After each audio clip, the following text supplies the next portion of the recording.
G'day, May 40 here. It's just a spectacular beach day here in Fiji. And we got some monster waves, some big surf. What better time to talk about Samuel Alito and his crusade against a secular America. This is from the New Yorker. It's published about 3 months ago. So, thoughtful essay here by Margaret Talbot. Where's Justice Alito crusading? Classmate of Alito's, the future Fox News analyst Andrew Napolitano, later offered the Princeton Alumni Weekly what might have been a more persuasive explanation. There were two types of conservatives at Princeton, those who were conservatives before Ronald Reagan and those who were conservatives after. If you told Ed Meese, Reagan's hardline attorney general, you were a member of CAP, that told him you weren't a new arrival. It was a way of saying, I'm the real thing. So much of what we do is influenced by other people. All right, so Ronald Reagan made many people conservatism cool again, more socially acceptable, more popular. I think it's very hard to go against the crowd. For Alito, Yale Law School, too, was mined with countercultural bombs. In 2005, a member of Alito's class, Diane Kaplan, told the Yale Daily News that a lot of us were hippies, loved children, political dissenters, draft dodgers. Kind of weird to hear about people on the left being political dissenters when the left, dominates almost all of our institutions. Right? It not only dominates law schools, it dominates the professions, dominates law, dominates medicine, social work, dentistry, accounting. The left dominates the media, much of Fortune 500 companies, non-governmental organizations.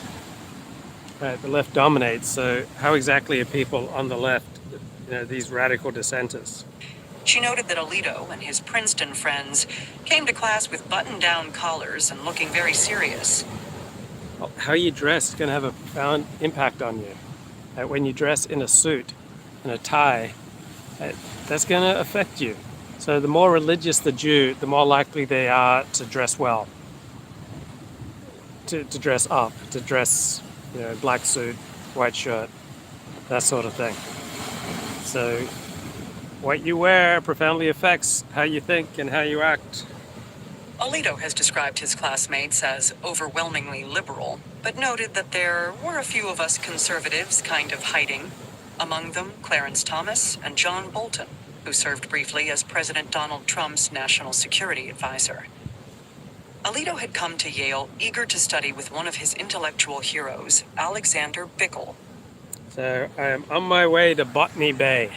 Botany Bay is where Captain Cook landed in, I think, something like 1776. It's about 4 miles directly from here, but I'm going to go around the coast, so it'll be more than 10 miles probably. And we're looking out right now at Coogee. And if we go about 7 miles that way, we'll end up at the Sydney Opera House. So that's the plan for today. Just wanted to pause here on the rocks above this magnificent ocean, do some live streaming. A charismatic and prolific scholar who believed that the Warren Court had indulged in egregious activism. But Alito wasn't placed in Bickel's constitutional law class. Alito's So why do so many conservatives turn left when they join professions? Because it's very hard to turn against what the majority of your profession is doing. So Warren was a Republican, but he turned left on the court. And many, many conservatives appointed to courts turn left because it's human nature to want to be popular, to go along with the crowd, to fit in. So I'm sitting here kind of on the edge of the cliff, and I wouldn't be feeling nearly as at ease in, say, Los Angeles or New York City or San Francisco, sitting on the edge of cliff in case some super predator came up behind me and just pushed me over. I mean, that's what happens in New York City. People stand as far away from the platform as possible because there are so many crazy people and super predators who may very well push you in front of an onrushing train. Now, we got some predatory insects here in Australia, so we're going to keep an eye on them. Hope we don't see any poisonous snakes. And Mark Dwyer, meanwhile, was assigned to the staunchly conservative scholar Robert Bork's course, and he later told the Times that Alito had seemed jealous. In one of the worst pairings of student and professor in course scheduling history, Alito ended up with Charles Reich, the eccentric counterculture guru who had written the best. I remember I was at acting school in 1994, and I got these 4 free acting classes. And so on my 4th acting class, I'm not planning to sign up for more. They paired me with someone, and the teacher said, "Oh, this could be an explosive combination." So the teacher kind of primed me to not get along with the person that I was going to do a scene with. And then after we did the scene and the teacher gave his reaction, I used the F word, and the teacher threw me out of the class. So yeah, when you're primed that, you're not going to get along with this person, that can have a profound effect on you. I remember when my father was kicked out of the Seventh-day Adventist ministry, 1980, I was 14 years of age, and some people said who knew me, "Oh man, how's that going to affect Luke's relationship with the church? It's just going to destroy his relationship with the church." As a 14-year-old, I was happy to allow my father's disfellowship from the Seventh-day Adventist ministry.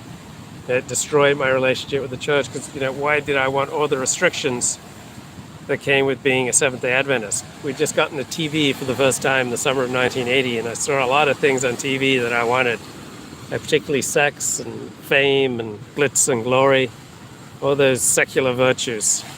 So I was happy to leave the Seventh-day Adventist Church behind and happy to have an excuse to do so. Manifesto, The Greening of America. An excerpt appeared in this magazine. Alito, having read the book, formally requested to switch out of the class, but he was told no. Reich loved flower child sensibilities as much as Alito hated them. He even saw bell-bottoms as a form of rebellion worth validating. Before joining the Yale faculty, he had been a clerk for Justice.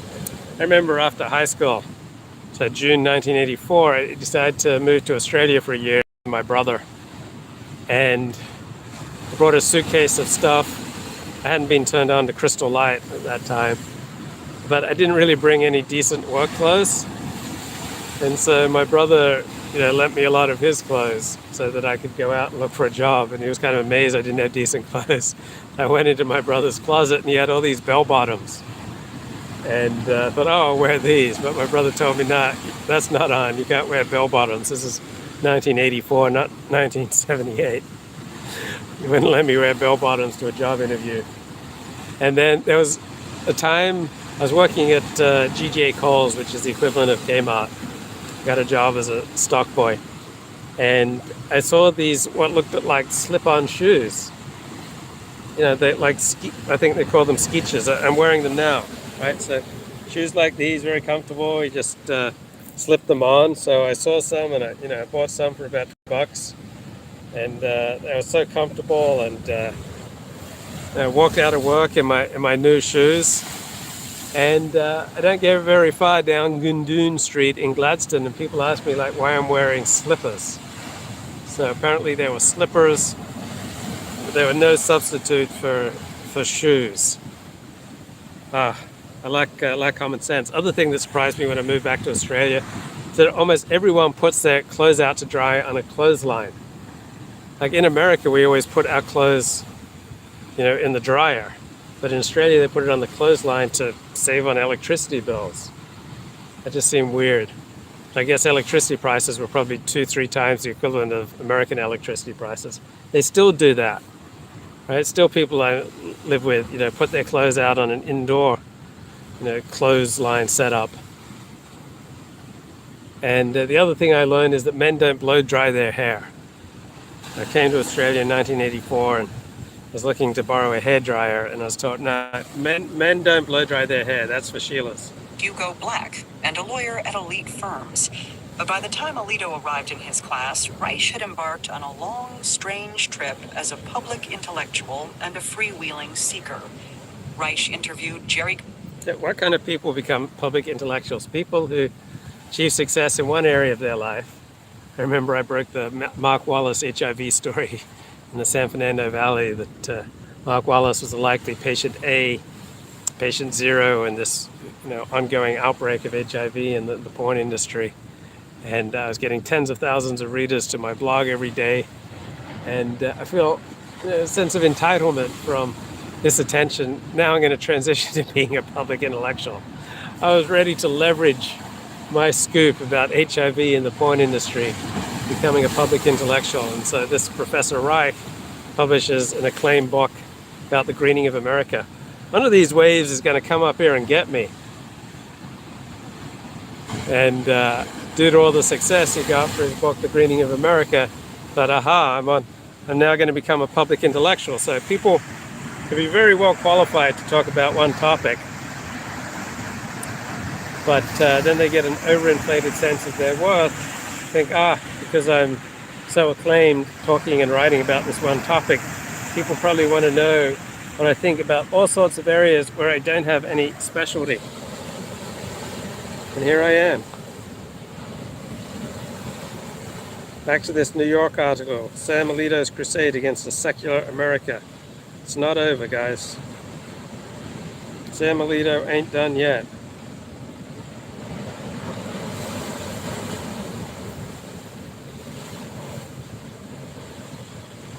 Garcia for Rolling Stone, and in a law review article, criticized police harassment of citizens, folding in his own unpleasant encounters with cops. Many students were charmed and inspired by Reich. Bill and Hillary Clinton both studied with him. When Bill Clinton became president, one of his environmental initiatives was called the Greening of the White House. Alito was not one of those students. In appearances and interviews, he has spoken disparagingly of Reich's most bizarre course. Reich, Alito said, told his students that he had a ticket to San Francisco in his desk, and at some point during the term, it was possible that there would be a note on the bulletin board that he had gone to San Francisco, and the course would then be over. I remember how shocked I was when I got to UCLA, and I took 2 classes. Man, that's getting closer. Took 2 classes with economist Russell Roberts, who graduated with a PhD from University of Chicago. He now hosts the podcast Econ Talk. And I was shocked that Russell Roberts, he took off like 6 days for Jewish holidays. And he'd announced well in advance. Like, I couldn't imagine that someone would take all these days off work for Jewish holidays. Wasn't something we had as Seventh-day Adventists. Alito recalled that, sure enough, he returned from Thanksgiving break to find just such a note. He joked to Crystal that he was self-taught in constitutional law. At Yale, Alito's occasional hijinks seemed to have been as old school as they were at Princeton. Grace told me that Mark Dwyer... Okay, getting secular blessings from Glib Medley, and secular blessings to you too. So I've kept up with my sponsees here in Australia, and I don't know about you, but I need new words for things. So I remember after I'd have intense sex with my girlfriend, she says, how was that for you? I'd say amazing. She says, amazing? Was that all it was? Like, she wanted like new words. And so the God word, as someone who's been religious almost all his life and a believer, like the God word can get really stale for me. So I've been substituting reality. And so instead of talking to my sponsees or talking to myself about having a new relationship with God, I talk about, let's have a new relationship with reality. And so that's a way of talking that includes secular people. Take my sponsees, please. No, I need them. I need them because in their journey, I get inspired. I get energy for my journey. So I was talking to one sponsee this morning, and he'd taken on a bunch of sponsees. And suddenly, for that 1 minute that he talked about working with his 4 new sponsees, like, he got a whole new level of strength and clarity and passion in his voice. Like, his voice just transformed when he talked about the work he was doing with his sponsees. So, like, I think I maybe attract a lot of sponsees who have similar problems to me with narcissism, getting diagnosed with narcissistic personality disorder. And so if you're narcissistic, one of the healthiest ways that you can meet your need for attention and admiration is to take on sponsees, lots and lots of sponsees. And you're working with sponsees and you're guiding sponsees. That fills your need for attention and significance. It's a way to get, admiration, and you maybe have to do it in a healthy way that's good for you, good for other people. Used to smoke a pipe, and Sam took a rubber band and cut it up in little pieces and mixed it in with his tobacco. Alito sometimes had a glass of scotch, Grace recalled, and Dwyer once put salt in Sam's ice cubes. In December 2008, when Alito had been on the court for So check out these waves, mate. Really rare. They're great waves. Coogee. But this is an extraordinary day for surfing. There's some marvelous waves out here. 3 years, he spoke at a fundraising gala in Washington for the right-wing magazine The American Spectator. Now that his position was secure for life, he could afford to be a little caustic about that whole 60s thing. He poked fun at the left's idealism by drawing a parallel between Barack Obama and Eugene McCarthy, the liberal icon who unsuccessfully ran for the presidency in 1968, while, in Alito's words, promising to restore hope and bring about change.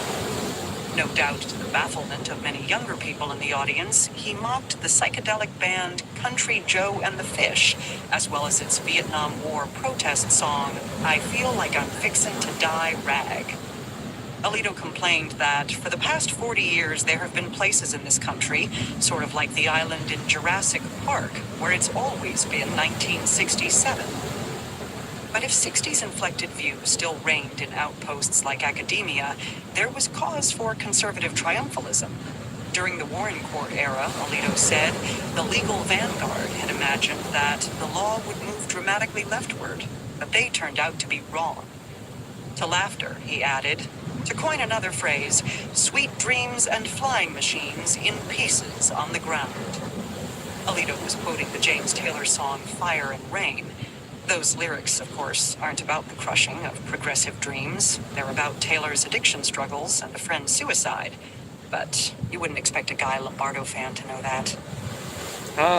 So the New Yorker is poking fun of Sam Alito for not sticking to the originalist intention of the writer of Fire and Ice. I've seen fire and I've seen rain.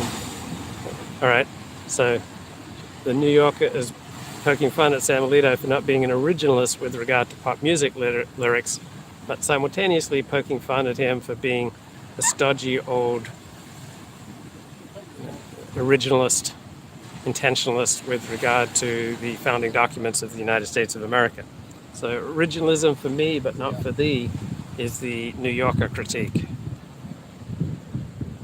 No matter how much individual states, cities, clinics, and activists push back against Dobbs, it will impose a fundamental, and for a majority of Americans, undesired reordering of women's reproductive lives and expectations of equality.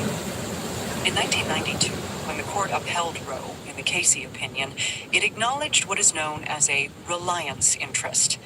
2 decades had passed since the court had first recognized a constitutional right to abortion, and since then, as the opinion put it, people have organized intimate relationships and made choices that define their views of themselves and their places in society in reliance on the availability of abortion in the event that contraception should fail. Or in the event that contraception wasn't used.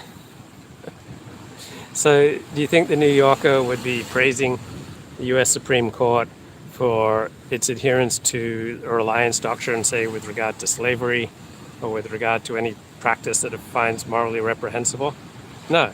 So from a New Yorker perspective, the reliance doctrine is more important than the lives of tens of thousands of babies. Moreover, the ability of women to participate equally in the economic and social life of the nation has... Okay. Did you know that overturning Roe v. Wade is going to bar the ability of women to participate equally in the nation? Shocking. So, different groups have different gifts, right? Obviously, the gifts of men and women are different. You shouldn't expect, equality in all things. Women can go for the gusto with their careers if they want. Simply, they should abstain from having procreative sex. Right? Keep your legs closed. Right? You won't need an abortion. Be responsible. You won't need an abortion. But women's equality is threatened. Such a lame way of looking at life that everything has to be ever increasingly equal. But like a limit in calculus, we never get there. But thanks to the hectoring, bullying, educating function of left liberalism, right, we're always being pushed more and more towards ever increasing levels of equality. It's a fool's quest because people have different gifts, sexes have different gifts, different nations, different religions, different communities have different gifts, and ever pursuing equality is a fool's errand. Been facilitated by their ability to control their reproductive lives. Alito's Wait. Can't they still control their reproductive lives? Simply abstain from having procreative sex? Say, you can put it in my mouth or you can put it in my ass, but you can't put it in my front door, right? Then you can control your procreative life. You can control your reproduction. Simply abstain from having sex. Simply abstain from having the type of sex that leads to having babies. opinion dismissed this appraisal as an intangible form of reliance based on an empirical question that is hard for anyone, and in particular for a court, to assess. So it's not unknown for the Jewish girls who have horny boyfriends but want to maintain their technical virginity for their marriage, limit their boyfriends to the mouth or the ass. That's it. That's where you can penetrate, right? Because they want to keep their virginity for marriage. And on the one hand, you can mock that, but they are reserving something special for marriage. It is a way of taking control. Now, you're putting yourself in a dangerous situation where the guy in the throes of passion and you perhaps in the throes of passion may not necessarily be disciplined, right? When it comes to sexual passion, men in particular, but also women are often not so disciplined. So maybe it'd be best, this is so important to you, to sexually abstain. Yet millions of Americans have constructed their lives with the expectation that abortion and birth control would be available. Well, birth control is still available, and if you fear that abortion is not going to be available in your state, you can fly to another state, or you can abstain from doing the things that will get you an unwanted pregnancy. It doesn't sound like such a horror show to me. And surely part of the court's job is to ponder the likely consequences of upending such an expectation. Yeah, there are consequences to upending the reliance expectation, and there are consequences to upholding Roe v. Wade and the murder of tens of thousands of babies. Right? There's no decision of significance that does not have consequences. Rachel Ricochet, a law professor at Temple University who specializes in health and family law, told me that courts decide all the time whether or not there are consequences to laws. Okay, she specializes in health and family law. So being very judicious about who you go to bed with would seem to me to be a key component of being healthy psychologically and physically. Right? Health isn't just physical, it's also psychological. The more people you go to bed with, the more likely you are to get messed up mentally, socially, psychologically, in addition to physically. Seemed willing to accept the notion of reliance in only one realm: property and contracts. That's a really formalistic way to think about reliance, a really crabbed notion of what we can know about a law's effects, Ricochet said. As the liberal justices pointed out in their dissent, the Dobbs decision endangers other Supreme Court precedents. In particular, it leaves vulnerable the cases that established unenumerated rights to privacy, intimacy, and bodily autonomy, rights that the Constitution did not explicitly name, but that previous court majorities had seen as reasonable extensions of the liberties protected by the 14th Amendment. Many Americans have also built their lives on precedents such as Griswold v. Connecticut, the 1965 case confirming the constitutional right of married couples to buy and use contraception. Well, many people have built their lives, with the understanding of a traditional family means a man married to a woman. Does that mean that we should not have gay marriage? Because many people rely on a particular understanding of what a family is and what a marriage is. God, these not beautiful waves, mate. We have the best waves here, don't we, folks? Loving v. Virginia, the 1967 case declaring bans on interracial marriage unconstitutional. Lawrence v. Texas, the 2003 case recognizing a right to same-sex intimacy, and Obergefell v. Hodges, the 2015 case recognizing a right to same-sex marriage. Would Alito grant that these decisions have created reliance interests?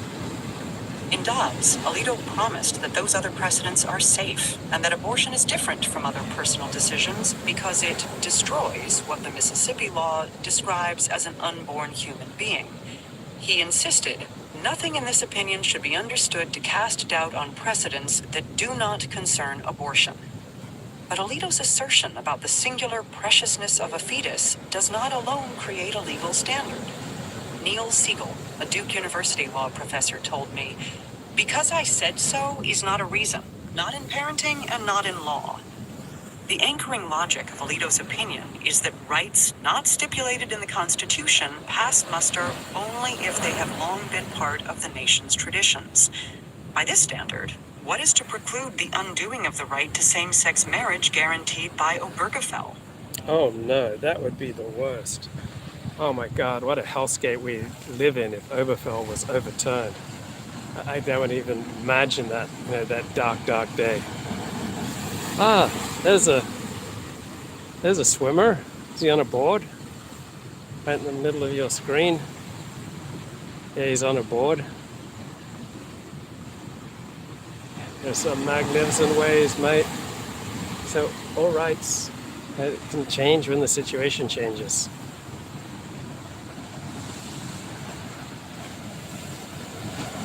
Tellingly, Alito furiously dissented in that case, saying that a right to same-sex marriage was contrary to long-established tradition. Well, it is, right? There's absolutely zero precedent in history for same-sex marriage.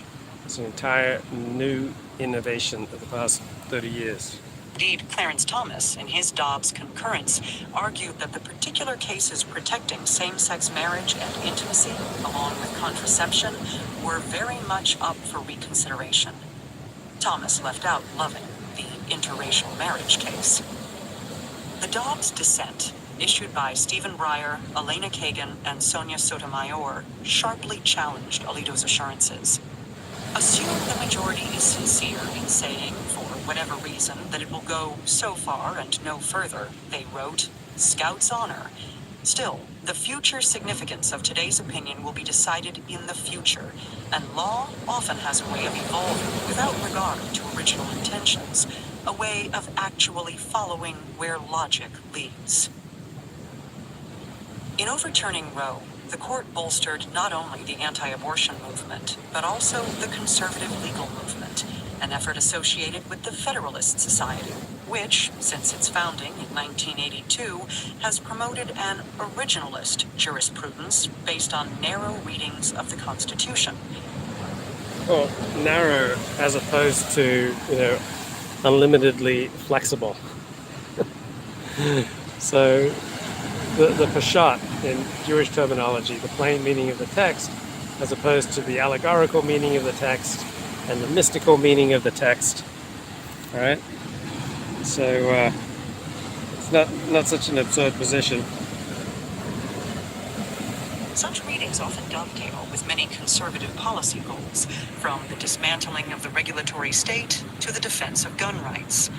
If Roe had been upheld, even after Trump had loaded the court with self-described originalists, who, he promised, would overturn the decision, the movement might have reached its breaking point. Last winter, J. Joel Alicia, former Alito clerk who now teaches law at the Catholic University of America, wrote in City Journal that there was growing tension in the movement between those who saw originalism as a means to achieving some other substantive end, and those for whom it was the only legitimate constitutional methodology. Yeah, that's a pretty good breakdown, a pretty significant difference.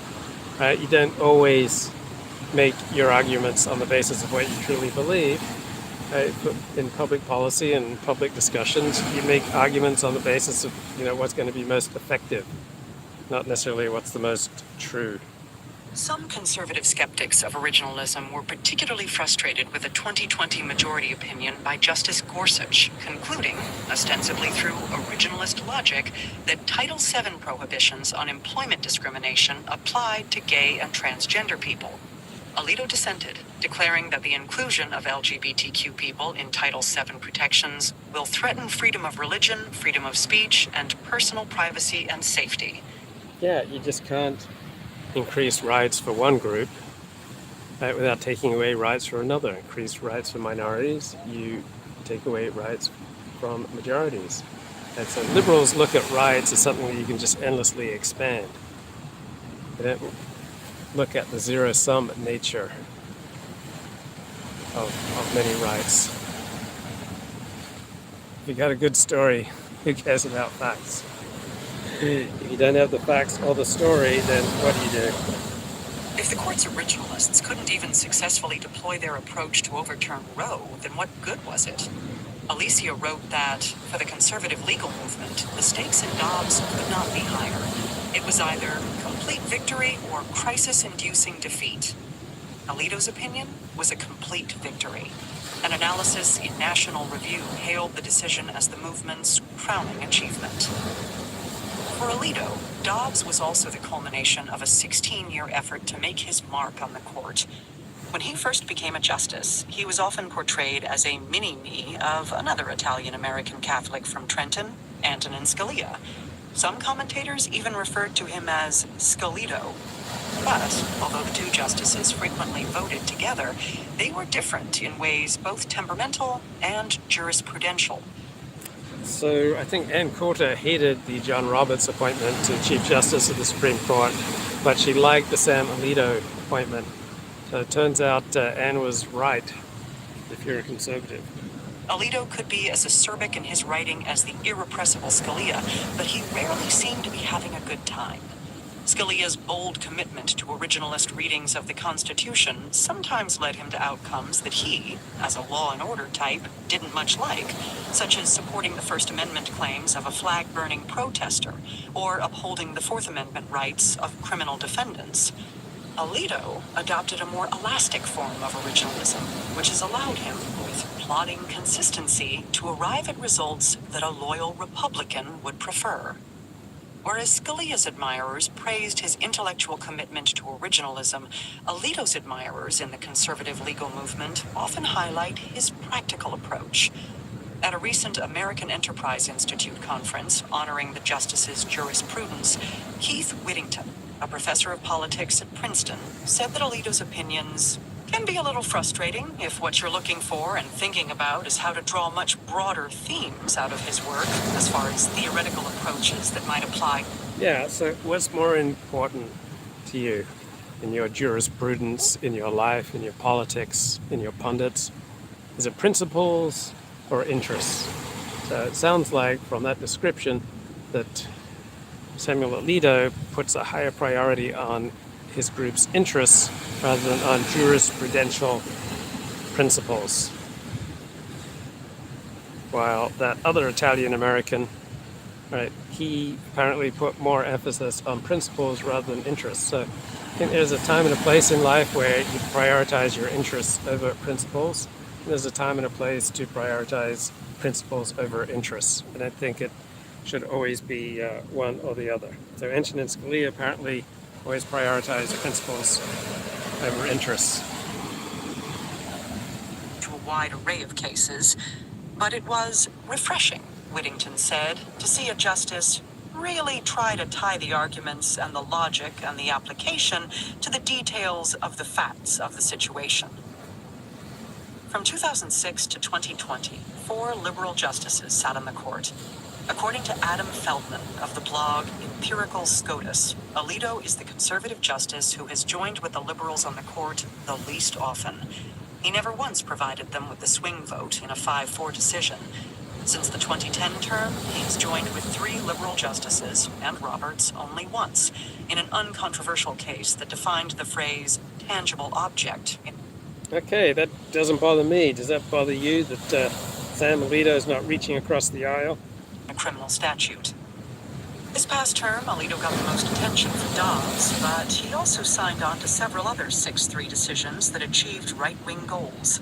He joined a far-reaching decision curtailing the Environmental Protection Agency's ability to limit carbon emissions without congressional authorization. He also joined an opinion compelling Maine to subsidize the tuition of students attending religious schools, and a decision that expanded the right to carry firearms in.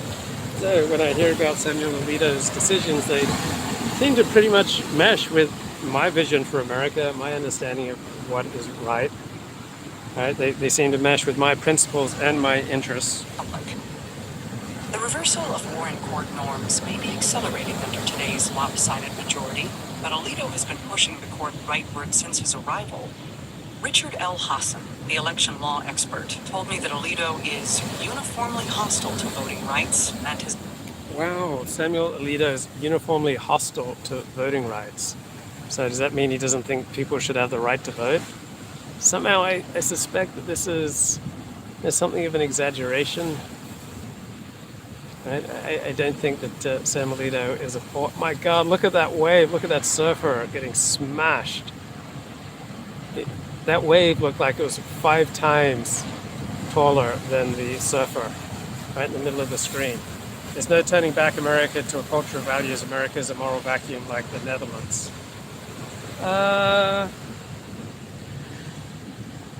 I'm not ready to give up on America yet, bro. I'm an American, not an Americant. But I don't know how we're going to turn back the clock on secularism. I think secularism, ever-increasing amounts of it, is pretty much inevitable. Been a major force in the court's support for corporate spending in campaigns. Alito encouraged the filing of suits that have allowed the court to curb the power of public sector unions. He authored the 5-4 opinion in Burwell v. Hobby Lobby Stores, 2014, which exempted some companies from providing contraception coverage to their employees, and he has helped advance a new regime of jurisprudence strengthening the rights of religious people. Oh my God, this is awful. So Sam Alito believes that you might have the right not to provide free birth control to your employees, and he's expanding the rights of religious people. Shocking. Especially conservative Christians, and especially when their beliefs conflict with anti-discrimination law. Oh, no. In environmental cases, according to a forthcoming law review article by Lazarus, a Harvard law professor, Alito has joined with the side supported by environmentalists only 4 out of 38 times, making him the justice least likely to do so. And those votes came only in cases decided unanimously. Nevertheless, Alito's biting tone in Dobbs represented a significant change. Stephen Vladeck, a constitutional law professor at the University of Texas, told me, "This was not a decision that is intended to convince anybody other than the folks who support its result. And I don't mean convince them that Alito and the other conservative justices are right. I mean convince them that they're principled." Oh my God, that's so sad. So Samuel Alito and Donald Trump and Ted Cruz, they're not out there trying to convince leftists that they have their own principles. It doesn't bother me if Sam Alito is not trying to convince leftists that he's principled. Dobbs revealed a block of justices who are increasingly untroubled by the declining public perception of the court because they think it's just pissed off progressives. Oh, you mean there are justices now on the court who believe in doing what is right rather than being popular? So you could just frame it that way. We now have justices who are more interested in doing what is right than in being popular. Sounds good to me. It's not just pissed off progressives. Since 2000, as a recent study in the Proceedings of the National Academy of Sciences found, the court is estimated to have moved to the ideological right of roughly 3/4 of all Americans. Okay, so when the court is to the left, all right, I don't recall left-wing media wailing and gnashing their teeth that the courts have gotten out of touch with ordinary Americans.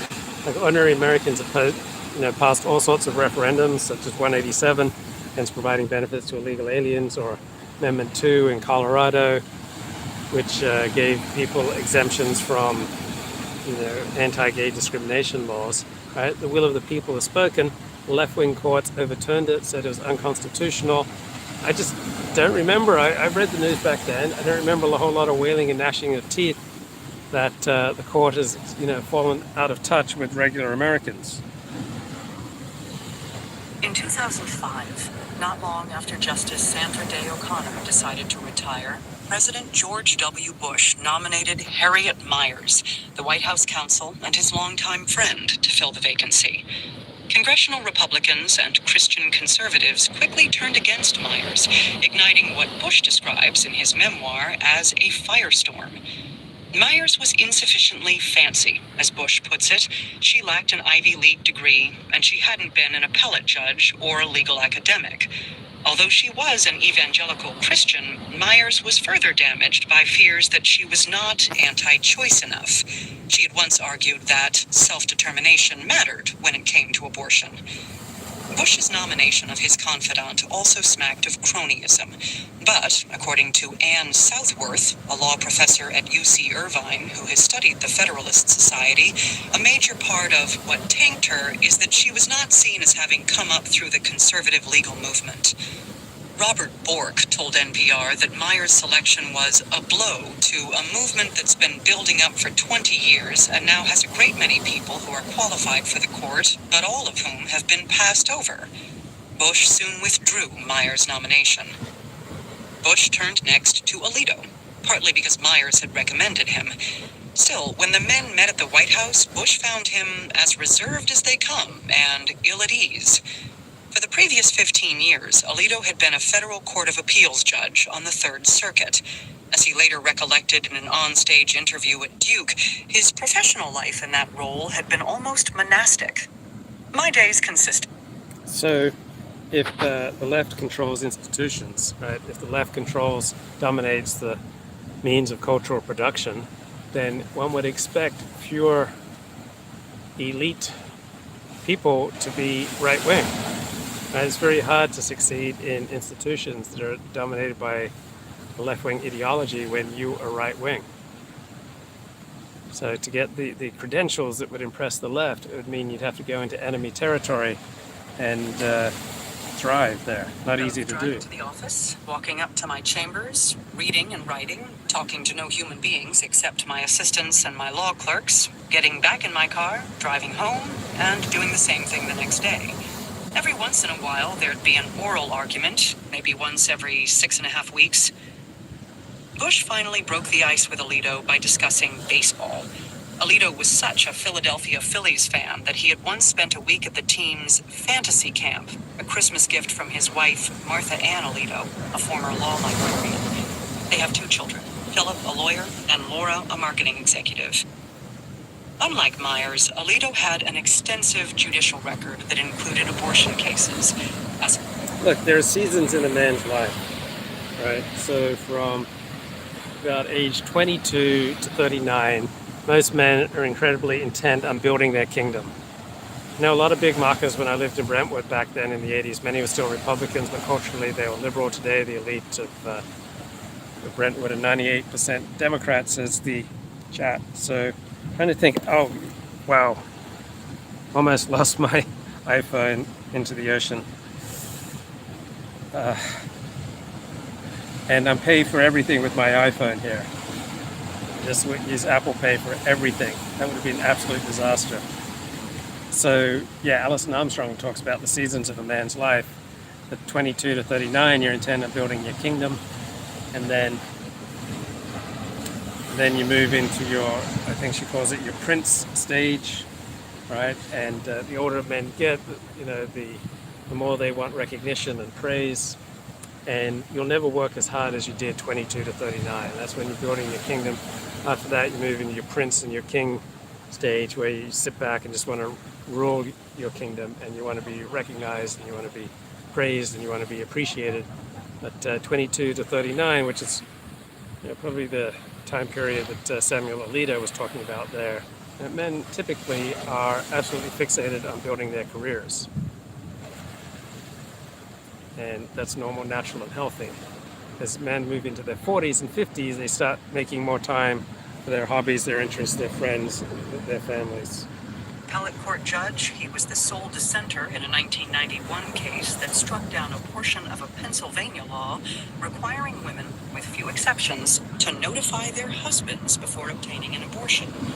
A year later, when that case made it to the Supreme Court, as Casey, the justices decided that the spousal notification rule posed an undue burden.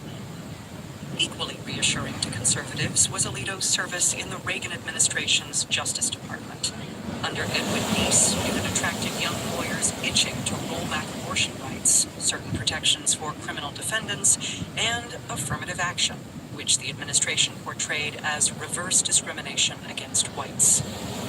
Alito had joined the Justice Department in 1981, working in the office of the Solicitor General. Many of his colleagues were civil servants who didn't share his political views. Alito has said that he was initially a secret conservative. In 1985, he began slipping out of the office to attend monthly lunch meetings hosted by the Federalist Society. Yeah, if you think that most people around you are hostile to conservatives, then it would make sense that you would hide your conservatism. But when you feel safe, secure, confident, you're going to be more out with your conservatism. It's not just homosexuals who have to hide who they are. At a Chinese restaurant called The Empress. At one such gathering, he ran into Charles Freed, then the acting Solicitor General. "Oh, what a surprise to see you here," Freed said. "This is like meeting a friend at a bordello." Freed, now a law professor at Harvard, told me that Alito had been a pleasant and cultivated colleague and a fine writer who helped him craft arguments for government cases before the Supreme Court. At the time, the Reagan administration was pushing the idea that affirmative action policies should have victim specificity, benefiting only individuals directly subjected to discrimination. Alito, Freed recalled, came up with some choice lines, such as, "Henry Aaron would not be regarded as the all-time home run king, and he would not be a model for youth if the fences had been moved in whenever he came to the plate." Their effort failed. Yeah, ambitious men are likely to hide their conservative thinking, says the chat. Right? They're in section Persian Jewish men because they have a healthy view of what it means to be their own man. That's true. Yeah, Persian Jews don't try to hide their MAGA or conservative or right-wing tendencies. In 1986, the court repudiated victim specificity, declaring, "The purpose of affirmative action is not to make identified victims whole, but rather to dismantle prior patterns of employment discrimination and to prevent discrimination in the future."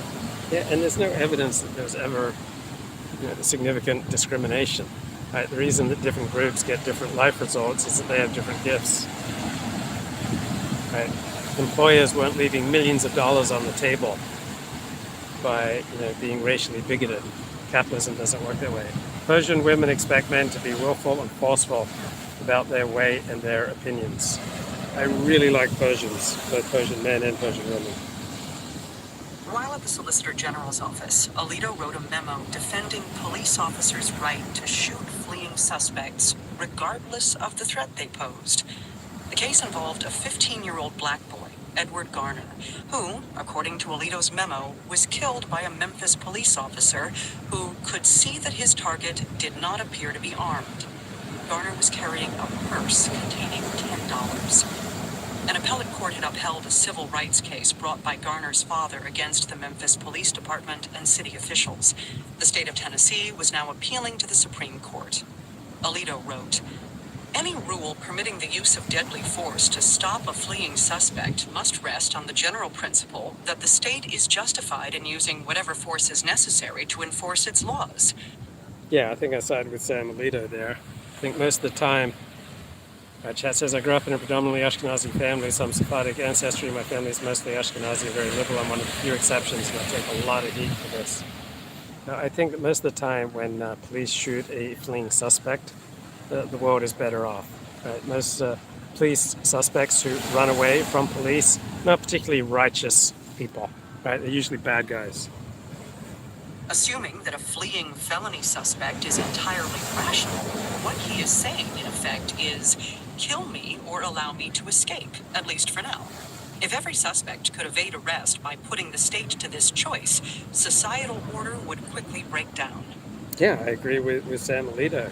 Right? The majority view now among elites is that black people should not be arrested unless they consent to be arrested. But if they resist arrest, then police are not allowed to use any force whatsoever. They simply decline, no, I don't think I want to be arrested today, then police should just leave them alone.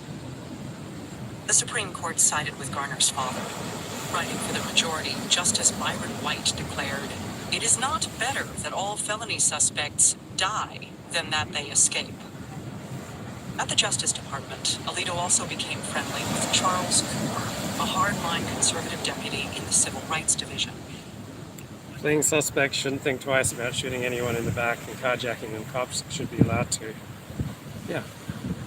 We're talking about super predators here. We're talking about mainly bad guys.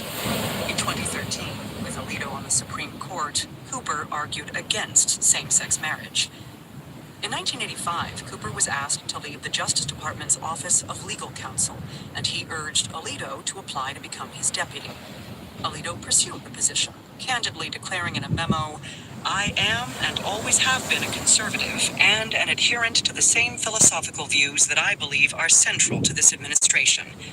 He'd even tried to write commentary for right-wing magazines, though his submissions to outlets such as National Review and the American Spectator were rejected.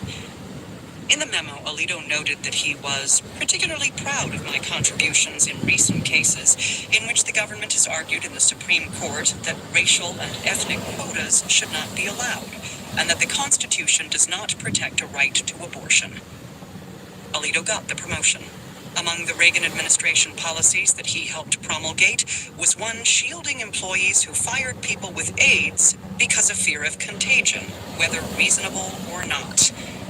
In 1986, Alito told the Washington... Yeah, boy. Elliot Latt. It's pretty sad that that wasn't held up, right?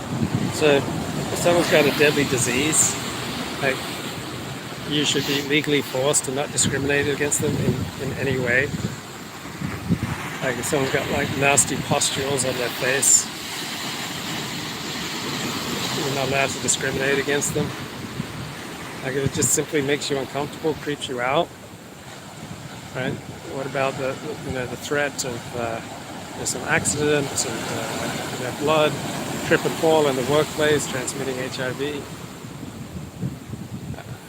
I think people should be able to hire who they want, but for whatever reason, because there should be a sense of comfort in the workplace. Workplace is going to be much more efficient if people are comfortable there. Right? Your team is going to do much better work. Everyone's going to be happier if you're comfortable with the other people in the office. In Los Angeles, there are 4,000 police on duty at any time. There are at least 100,000 gang members. That's only a fraction of the bad actors on the streets of LA. Yeah, good point. That's why I probably wouldn't stand here in LA. There are just not more bad guys out to do mischief. But Sydney's one of the safest big cities in the world. Absolute pleasure to be here. Post.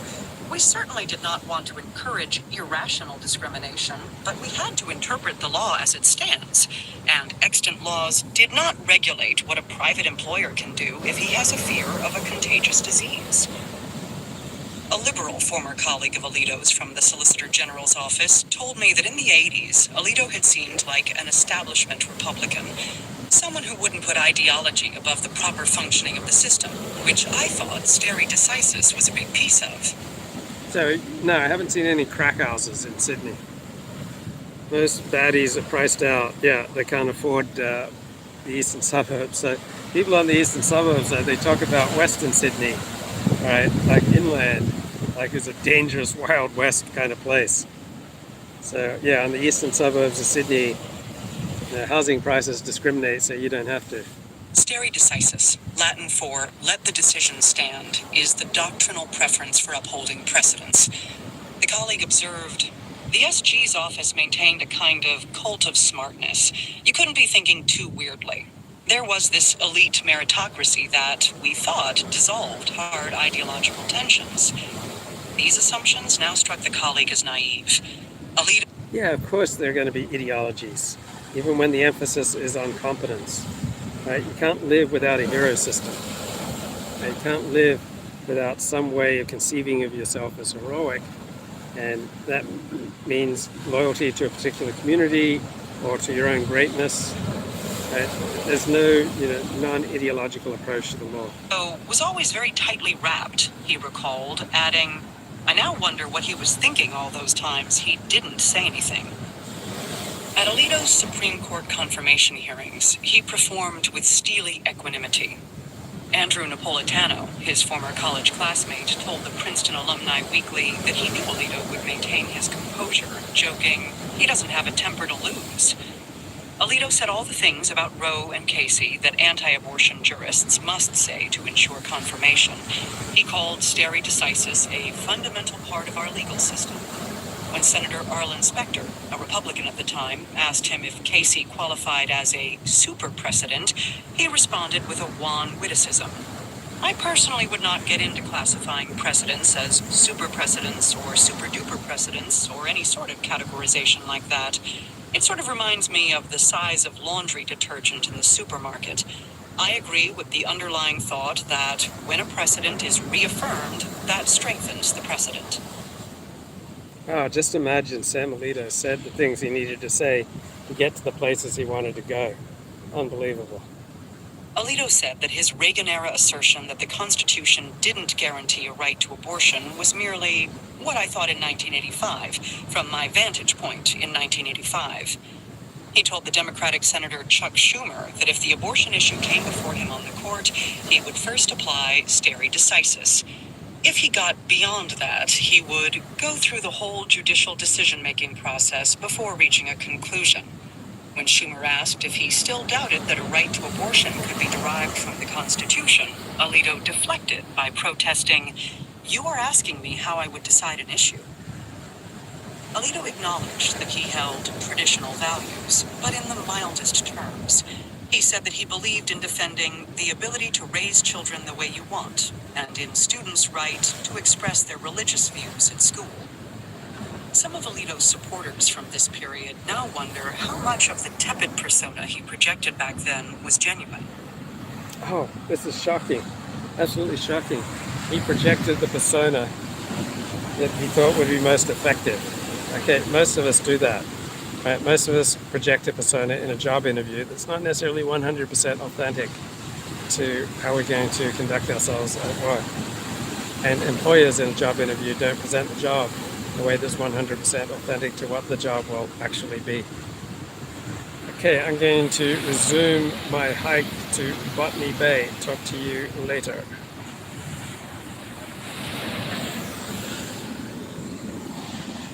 Okay, so I'm a little wobbly. I've walked 15 miles today, and I just saw this old man with a walker like pushing himself into a busy street. And I was so tired and so morally desensitized by life in Los Angeles, I didn't even try to do anything. Like, I'm afraid that I'm a bad man.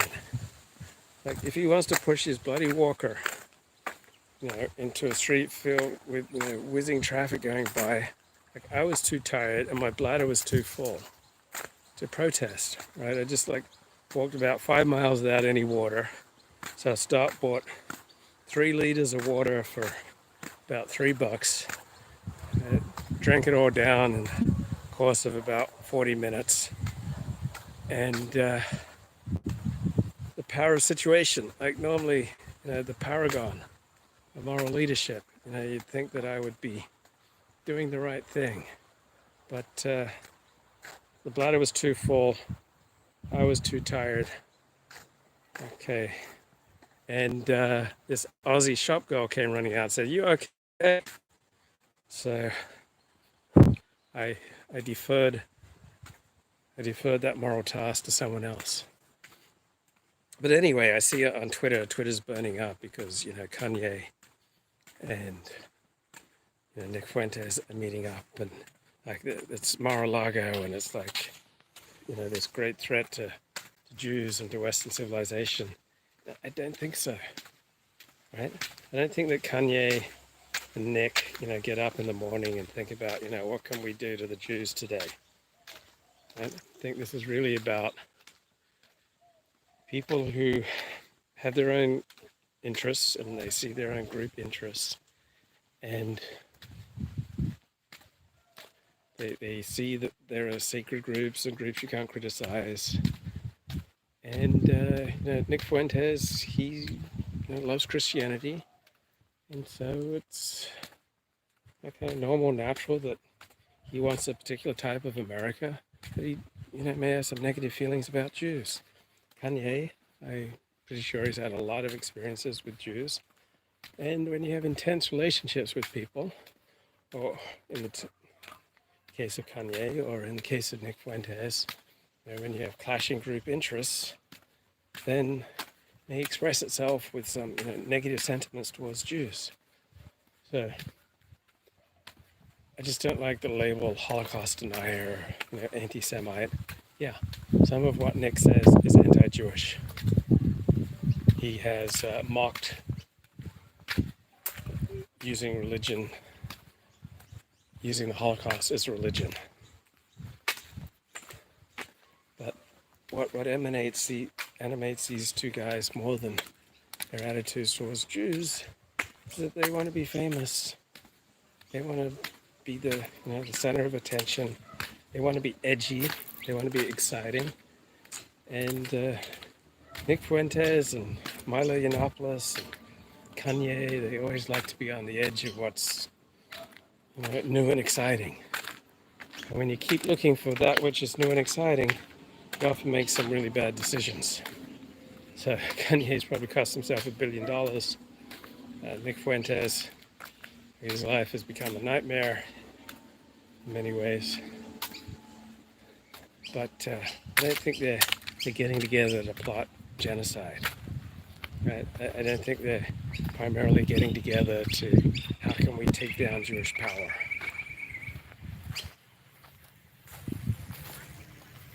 These are two attention-seeking junkies, trying to stay relevant, trying to stay cutting edge. And I think that's dominant. Like for some people, hatred of Jews is dominant.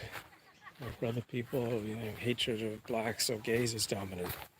But for Kanye and Fuentes, just love of attention. Right? That's what's dominant. That's what's driving them. This is not the onesie conference. Right? They're not making plans for where they're going to ship the Jews off. This is not the end of Western civilization. This is not, Donald Trump, signing on with Kanye and Nick Fuentes and their evil plans against the Jews. These are people with social media disease. Right? They just want to dominate the news cycle, the Twitter cycle. They love to have people talking about them. And they're willing to do absolutely crazy things to maintain that. Now, do I think that there are some genuine Jewish skeptical and even anti-Jewish sentiments with Kanye and Nick? Absolutely. But I don't think that's what's dominant for them. People are complicated. So to the degree that the Anti-Defamation League and Jewish organizations have come down like a ton of bricks on Kanye West and Kyrie Irving, that also provokes a backlash. Right? It's not like looking at my other phone for directions. It's not like you can just attack people and there are going to be no consequences. Right? So harder EDL and Jewish organizations come down on Kanye and Nick Fuentes and Kyrie Irving, the more of a backlash you're going to spark. So two people probably never thought about each other, never felt like they had much in common. Well, now you've created a bond between them. So we've got two fundamentally antisocial, social misfits, attention-hungry blokes who are getting together. And why are they so attention-hungry? Because these are misfits. These are people who can't maintain relations in real life. But they get fed from social media. They get a feeling of satisfaction from being talked about, being in the news, compelling people's attention. And so I thought the response to Kyrie Irving in particular was disproportionate. Now, Kyrie, Kanye, Nick, they both made their own beds.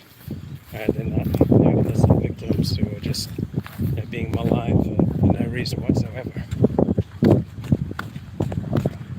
But sometimes when you crack down on people, the backlash that you cause is going to be even greater than the original problem. So,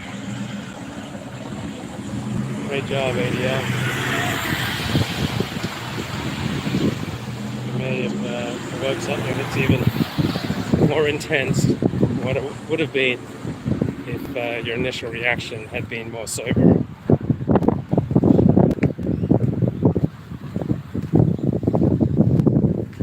So I think a lot of what we attribute to ideology, to anti-Semitism, Holocaust denial, all these horrible things, is really just attention seeking. It's just, hey, look at me, I'm so edgy.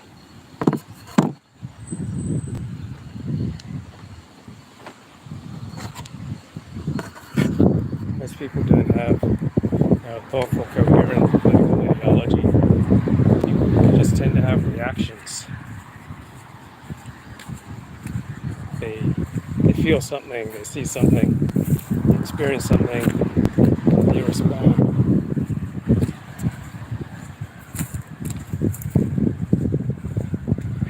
It's times like this that I think that we all need the dulcet tones of Mark Shapiro to kind of settle us down. But first of all, what does Richard Spencer have to say? This is probably headed for disaster, talking about Kanye and Nick Fuentes, and I'm not on board regardless. That said, there's something I admire about Fuentes, incessantly moving forward, taking risks, pushing things to their conclusion. Too bad everything has led to Kanye-ism, but it'll be entertaining. Okay, but what about Mark Shapiro? What does Mr. Shapiro have to say? And let us learn from this great professor of modern Jewish thought as we try to process. Are you processing with me? Right, let's process together what the hell's going on here with Fuentes and Kanye West. Welcome, everybody. Part 3 of our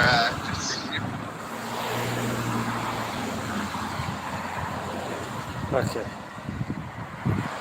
We'll learn some Torah. We'll wash our souls in the well springs of Torah. If never get it to play. Not so easy doing it all live.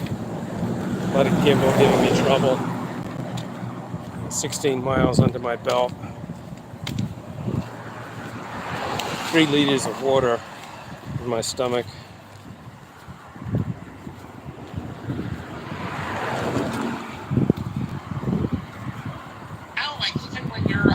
But the show must go on. This is your attitude, and yet that's he was able to go meet his maker without having any other feelings.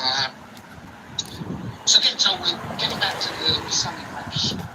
There are these Moshe couple and another person. They put these books on the computer, and they do all these tests, and they can show if it was one author, multi-authors, when it was written. They haven't yet done the Summit Roach, but when they do the Summit Roach, they will find all sorts of problems. We did this earlier. Let me fast forward and get to the good stuff. So, because he learns philosophy, he comes and he starts spouting some ideas. Occasionally, he'll say it during Kiddush or during Torah reading between Aliyahs. He'll whisper something to you like, "Hey, you really believe this?" And he says something like that, and listen to him. Okay, this is Mark Shapiro talking about how do you handle a heretic. And he quotes a rabbi saying, "Don't be so quick to call people heretics." And you could expand this to say, "Don't be so quick to call people anti-Semites and Holocaust deniers. It is not absolutely necessary." Because we're a family program here, but I don't see any children.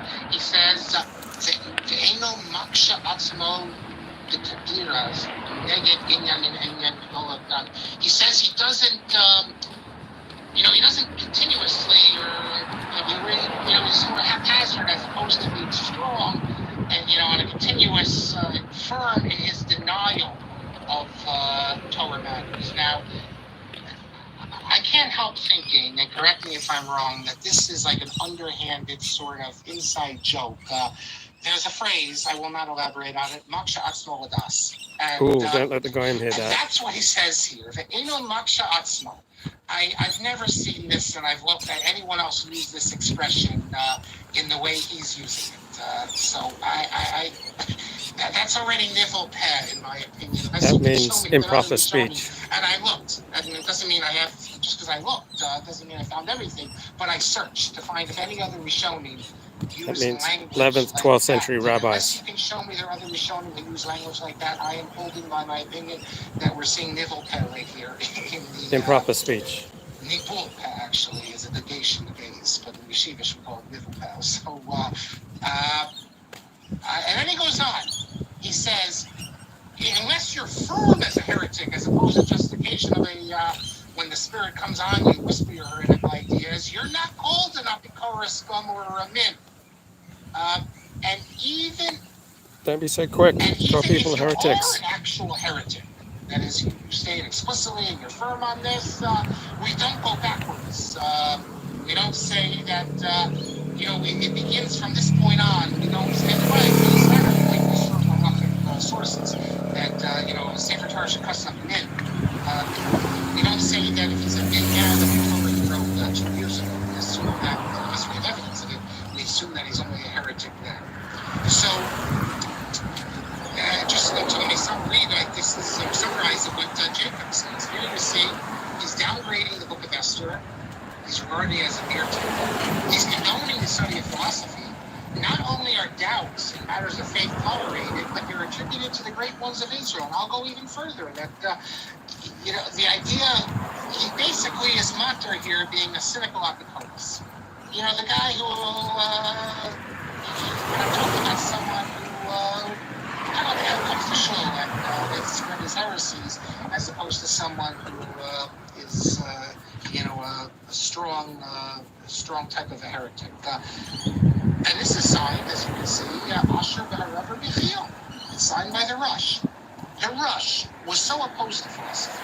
He's the last person who would support philosophy. We'll see another tshuva as well. Even the Rashba could have found for some people philosophy, but the Rush was Talmud only.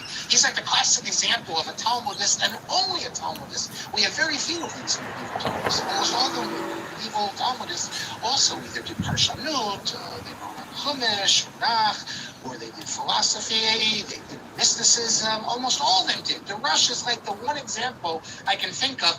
Well, there's some others, but he's like the famous, the last example where all he did was, he's like a modern day Rosh Yeshiva.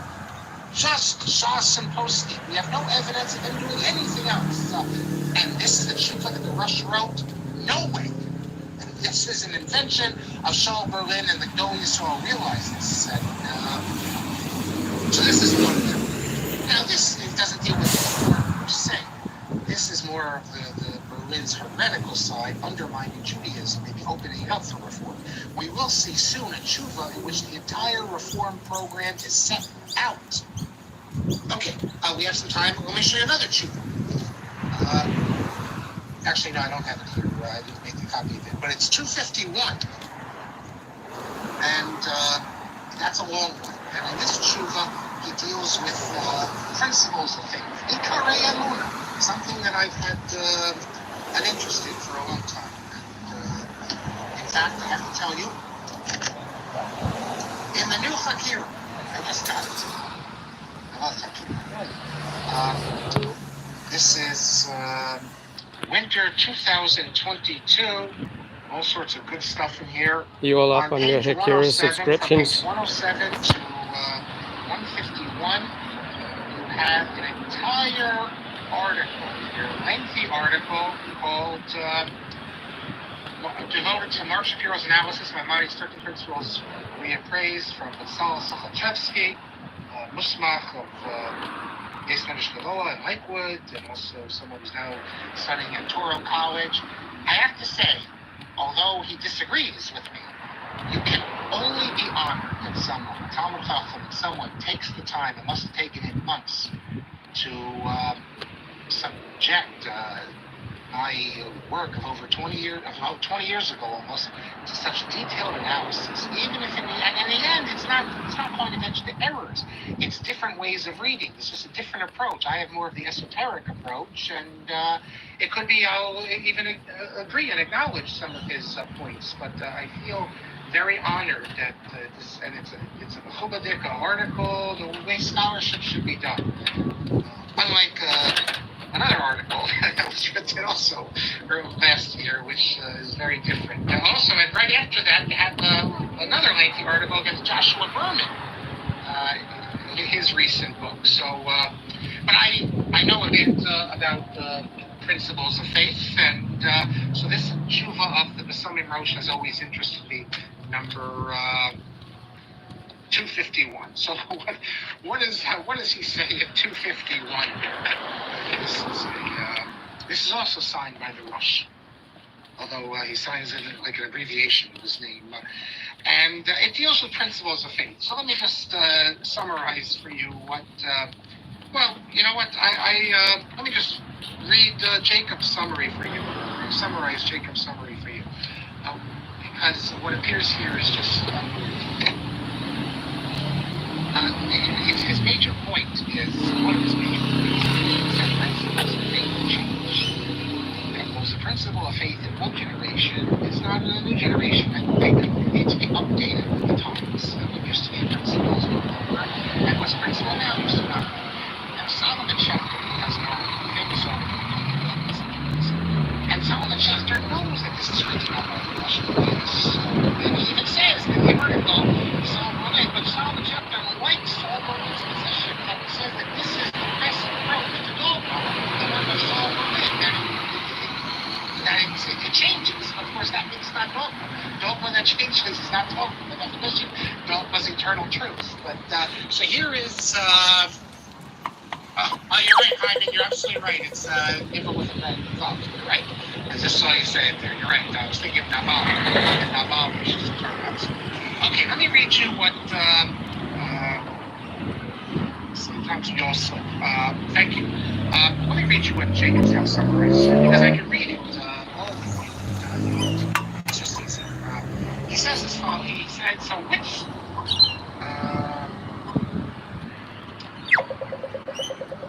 He says, first of all, the Rambam says that he came up with his own reasoning, these principles, they're not bind us. Then he says, which principles are already formulated depends on the spiritual climate. And then he says that, like, there used to not be a principle of the coming of the Messiah, now there is. The only true principle is that God has made a covenant with his people. He desires our well-being and happiness. That's the major principle, and he wants us to reflect on why we have to endure such a long exile. But this is. Then he says as follows. I have to read you this. Unbelievable what he attributes to Rush. There's nothing like this in the traditional Rishonim literature. He says, if you can ever imagine In Chas v'Shalom, I אפשר להצטער.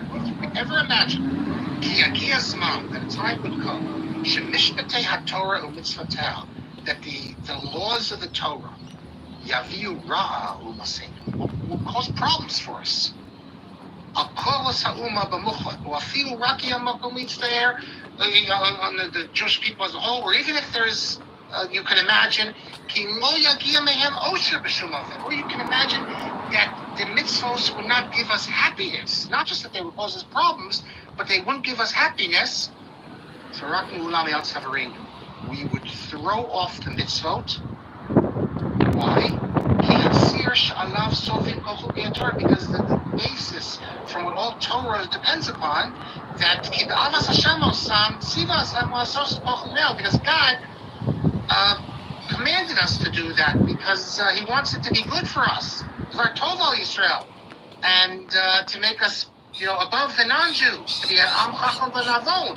But if it ever happens, he says, that we do not feel. Now he says, but it can never happen, because of course the mitzvahs will always be permanent and will always be make us happy and give us, and will never create problems for us. But if you could imagine that this ever would, in theory, then God will not want us to observe the mitzvahs.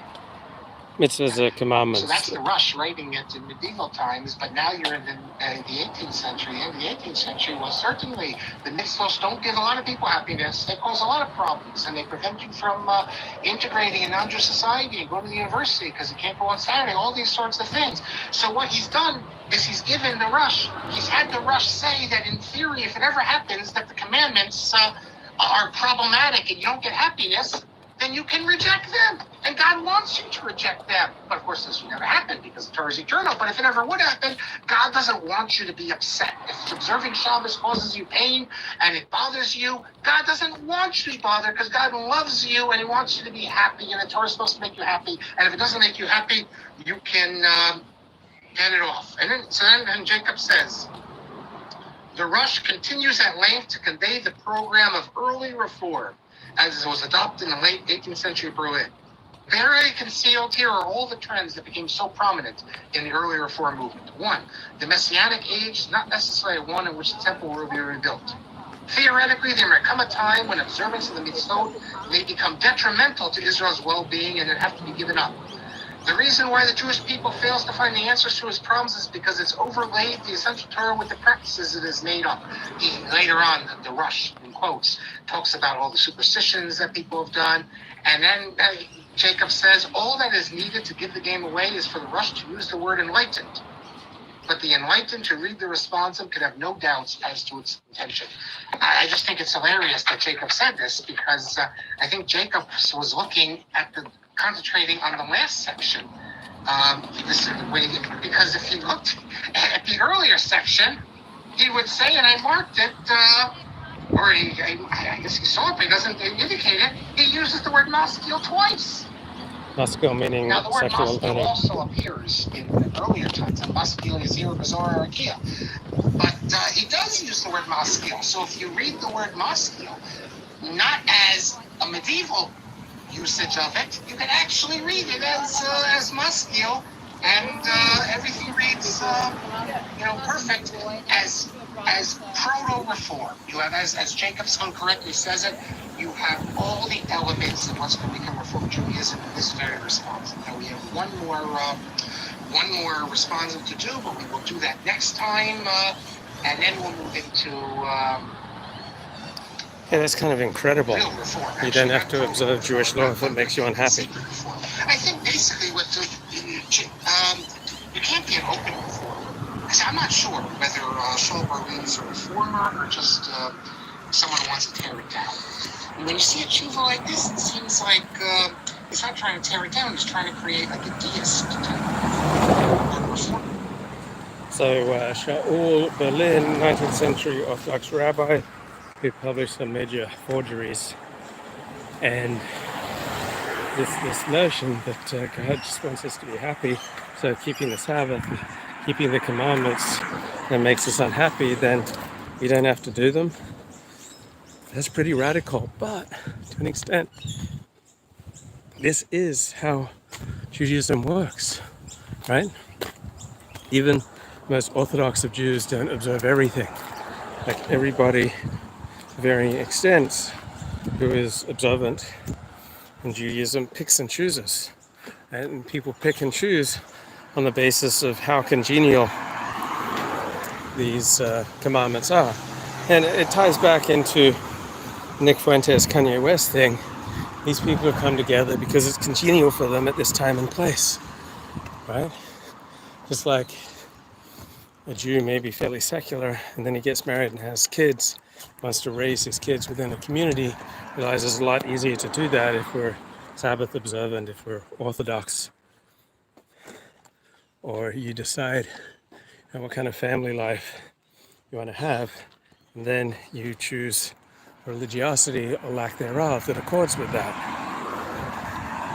And so people make all sorts of decisions that have ideological ramification, but they often just begin on a practical basis. Like Kanye and Nick are coming together on a practical basis, giving each other support, capturing attention, wanting to be in the news, wanting to be edgy, wanting to follow their thinking to its logical conclusions.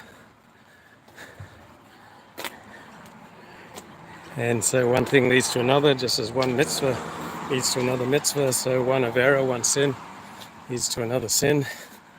So here they are, like two socially ostracized dudes.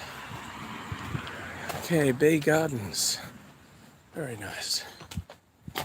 Whew. So, some good stuff here from Mark Shapiro.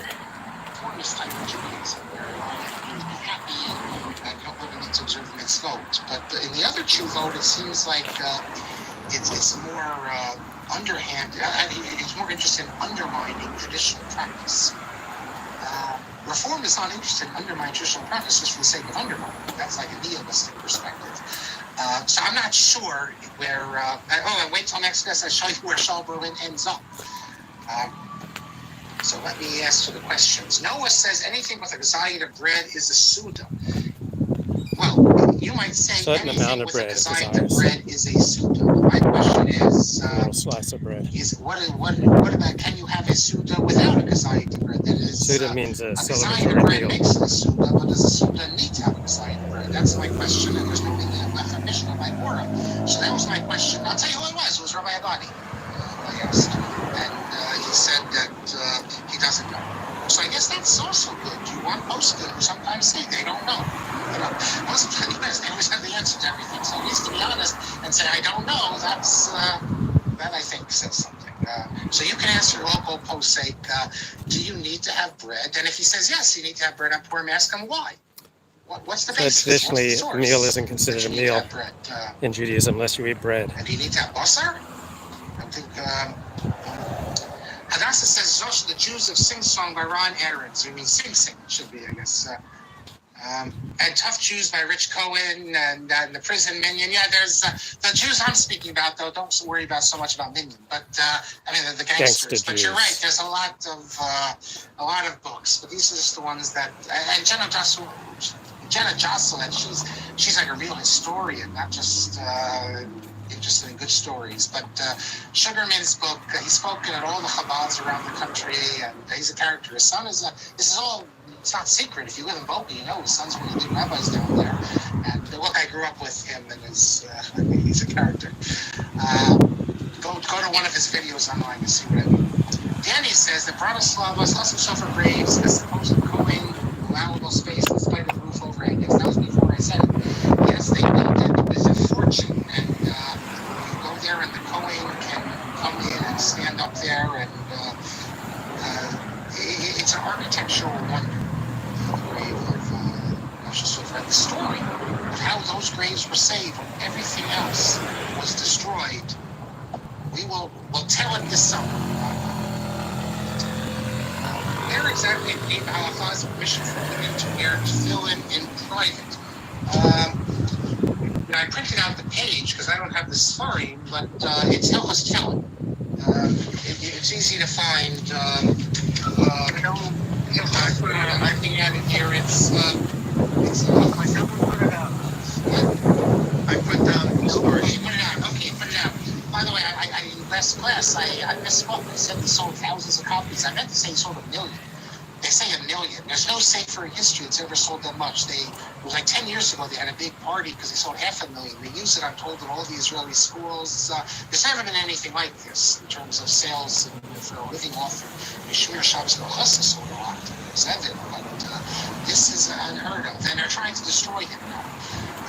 They really are trying to destroy him. But it's not going to be so easy to destroy because I have to say he's not one of the liberal type of rabbis, number one, generally, although he has some liberal positions, but he's a real top chacham of the first order. So the problem with a lot of these liberal, progressive type of Orthodox rabbis is they say things you might want to hear, but it's not like they're not Gedol Yisrael.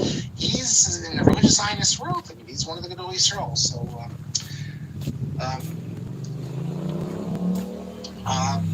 Yellen says the quote I cited applies to non-Kohen. I'm not sure what you're referring to. You read from Rabbi Mansour's article, but you actually read the part about says non-Kohen. Oh, I read non-Kohanim? Oh, let me see. I thought I just saw it quickly before. No, it says a Kohen. I did read it quickly, but I found it right before. Well, here it is. A Kohen, look at the bottom. A Kohen may attend the funeral of a non-Jew if it is not held in a church or chapel, though it is preferable to avoid doing so unless its attendance is necessary as a social or professional formality. So you read this thing. Oh, I read it. You see, I read it by mistake. Well, thank you. I have to say, I feel much sympathy for politicians because every time I listen to the classes, I misspeak. I'm speaking quickly. I'm saying a lot of things. They're not written down. It's coming off the top of my head. It's so easy to misspeak. And I know with politicians, when they say they misspeak, everyone rolls their eyes. But I can tell you, and most of the time, it's probably deserving to roll your eyes. But I can tell you that misspeaking is now, I'm not talking about misspeaking when someone says, were you there? And they say no, and then you have the video, they were there, and they say they misspeak. I'm talking about the other stuff. Mistakes can easily be made. Okay, let me get back now to the questions. Thomas says that Justice Van Gogh, I think in his memoirs, says that when his Austrian combined high school visited cathedrals to see the artwork, he had to wait outside because of the voting. You know, I remember him describing going to the cathedrals. And now I remember I cited this in my article on Eliezer Berkovitz's Tshuva and visiting churches. But I didn't remember about him standing outside. But that is and he was brought by his teacher, who was a well-known figure in German Orthodoxy. But that is the minimum. I don't know of anyone who says that as a general rule you should do it. So that's why we avoid it. We don't have. But I was a little surprised to see the Rabbi Mansour, liberal, saying that if you feel that it's important for professional or social reasons that you can go to be matame for a non-Jew. That's I don't know. I don't think that other poskim accept this. That's what he says. Poskim are rabbis who decide Jewish law.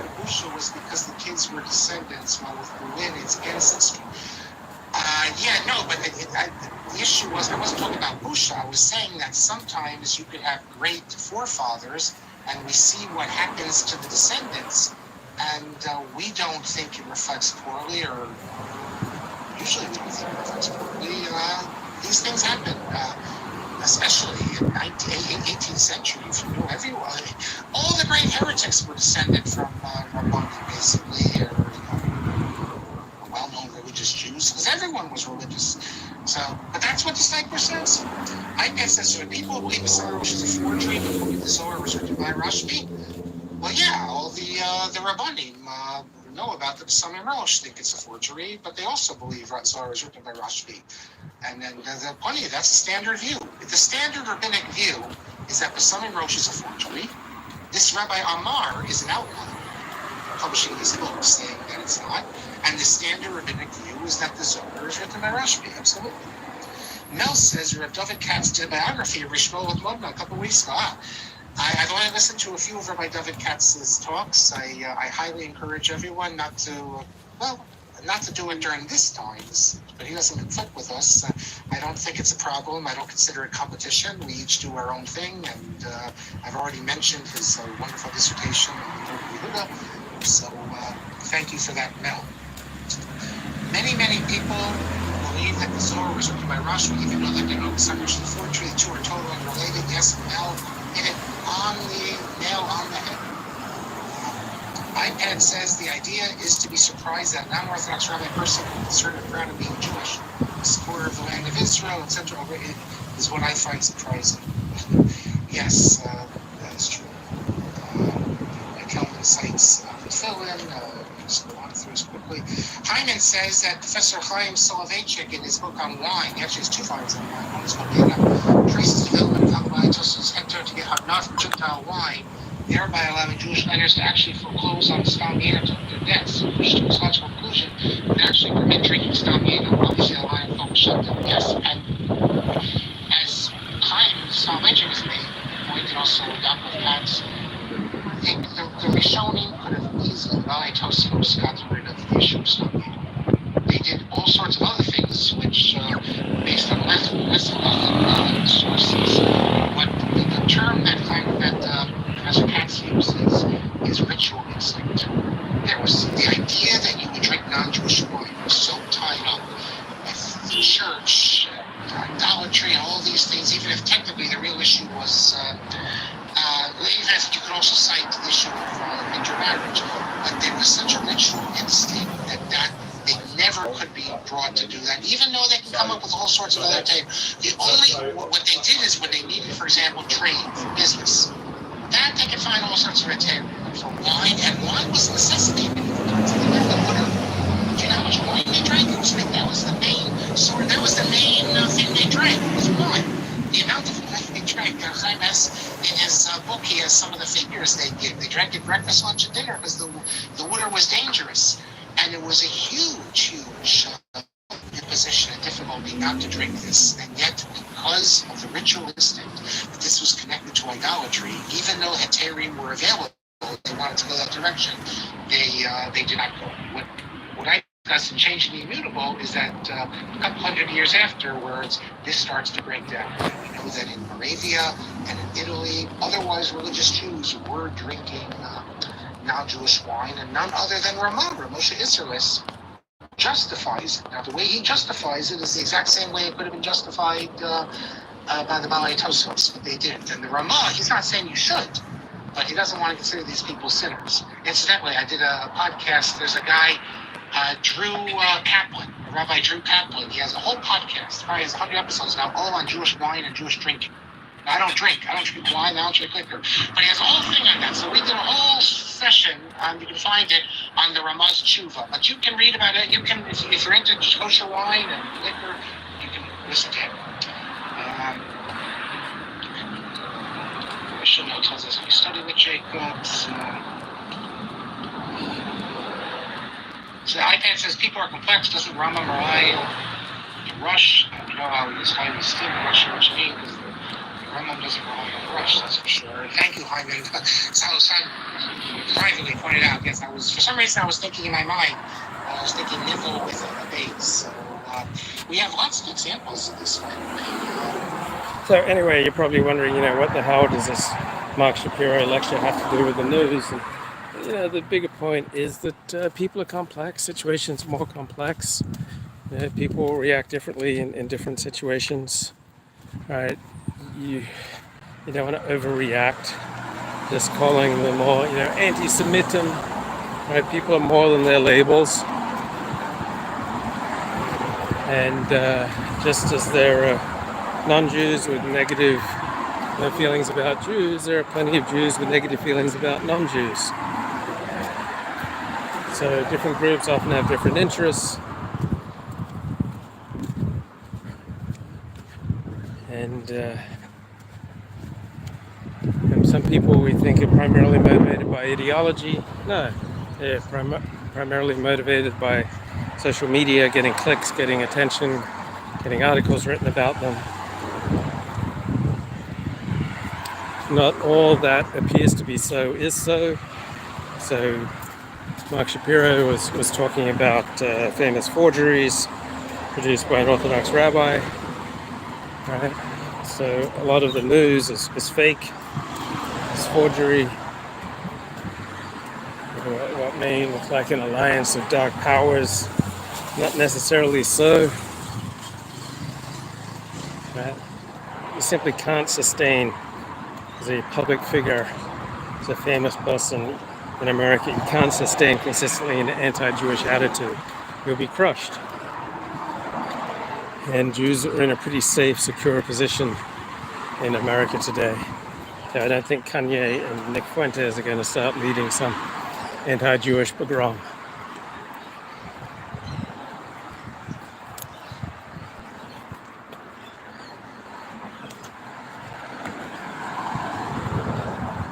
I loved listening to Shapiro. The sophistication, the learning, the grounding in both secular learning and Torah learning. There is wisdom, assessing text, assessing personalities, assessing the news. Just a model for a true seeker, a mensch, fair-minded, and we can all learn from that kind of example. Don't need to rush to judgment.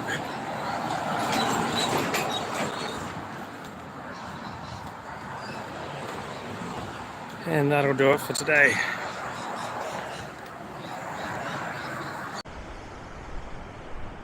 G'day mate, 40 here. What a wonderful time to learn some Torah with Mark Shapiro talking about the rise of reform and the rabbinic response. It's a history of Chicago's Jewish gangsters. Now, the classic book is from a real historian, Jenna Weissman Jocelyn. The person I'm with is also a historian, but in terms of the Jewish, the classic work from an American Jewish historian is Our Gang, Jewish Crime in the New York Jewish Community. But there's another one. It's a very funny book.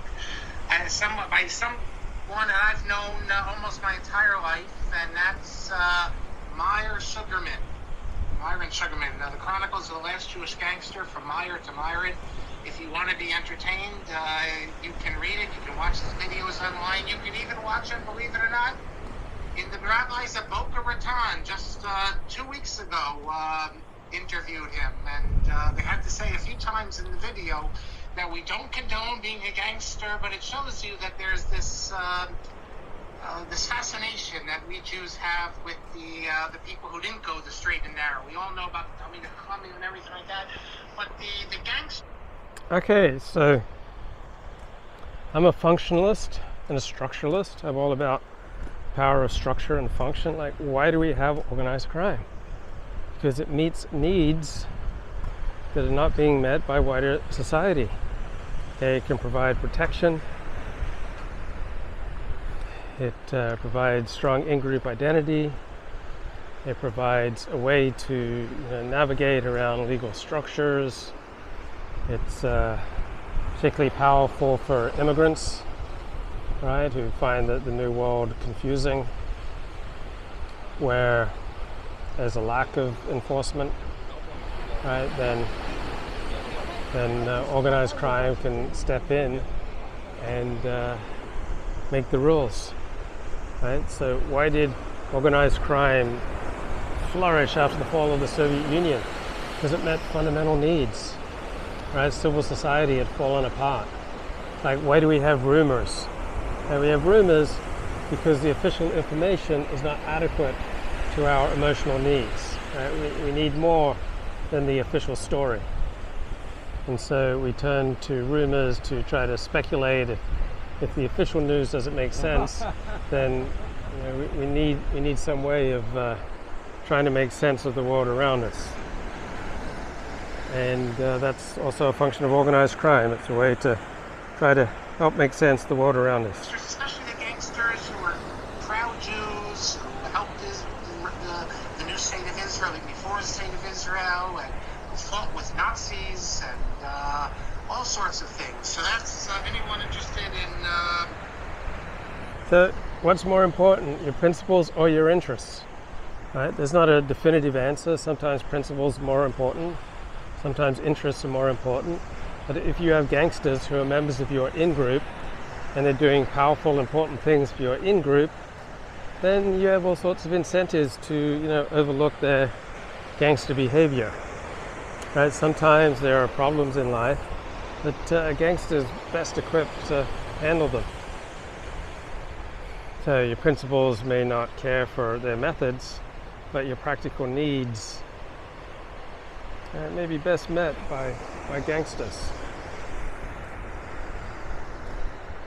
So if you got a favorite football team, probably want law-abiding people on the team so they don't get suspended. But what you most want to do is to win. And in the game of life, living is usually the best way to go. The Jewish gangsters. That's what I will say for those who I told you I would get to that. So this is Mark Shapiro on the rise of reform and the rabbinic response. I looked again in Rivara Soloveitchik's book. I listened to the talk and I misspoke. The case where it said that a Catholic who said that he's not opposed to all war, just opposed to the Vietnam War, and that was upheld. That was actually it was the Federal District Court of San Francisco. You get all the information. It gives you the number and everything on page 267. It wasn't a Supreme Court, which explains why Irv Ruderman could lose his case. Someone asked me also at the end of the class, Rabbi Kelman said about the Shulchan Aruch and women and tefillin, that it says yesh limchos, you should protest, but it doesn't really say actually halachic violations. So let me show you that. Here you have it in Shulchan Aruch.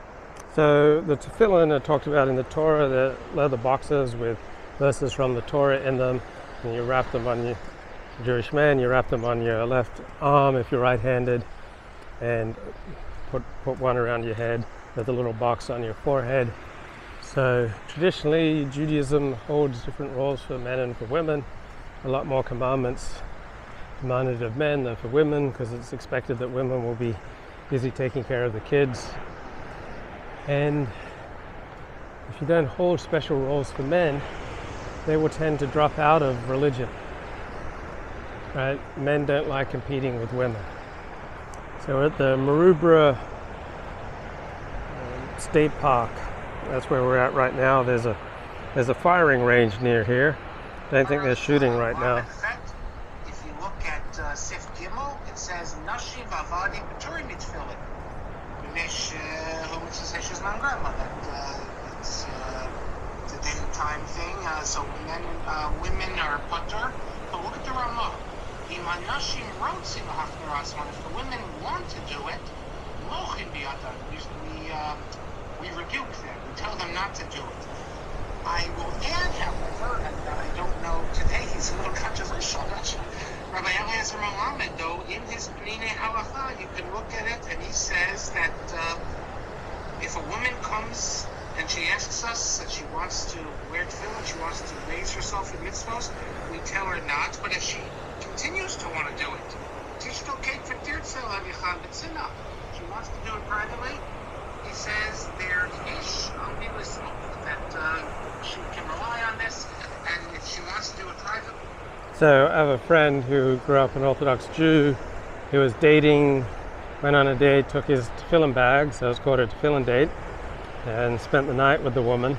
Got up in the morning and was putting on his tefillin. When he looked over his shoulder, there was his girlfriend, who was apparently a student at the Jewish Theological Seminary, which is the conservative movement in Judaism, their seminary. So she was apparently a rabbinic student, and he looked over his shoulder, and there she was putting on tefillin. But generally speaking, highly unusual for women to put on tefillin. So it's traditionally a masculine role. We put on tefillin, it is okay. Got 2 more minutes. Okay, so I was listening, as I said, to the talk and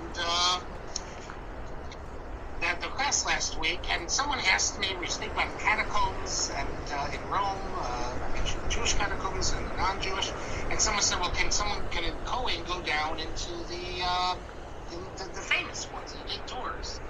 So a Kohen, all right, that's the Jewish priest class. Usually people with the last name Kohen are members of the Jewish priestly caste, but not always.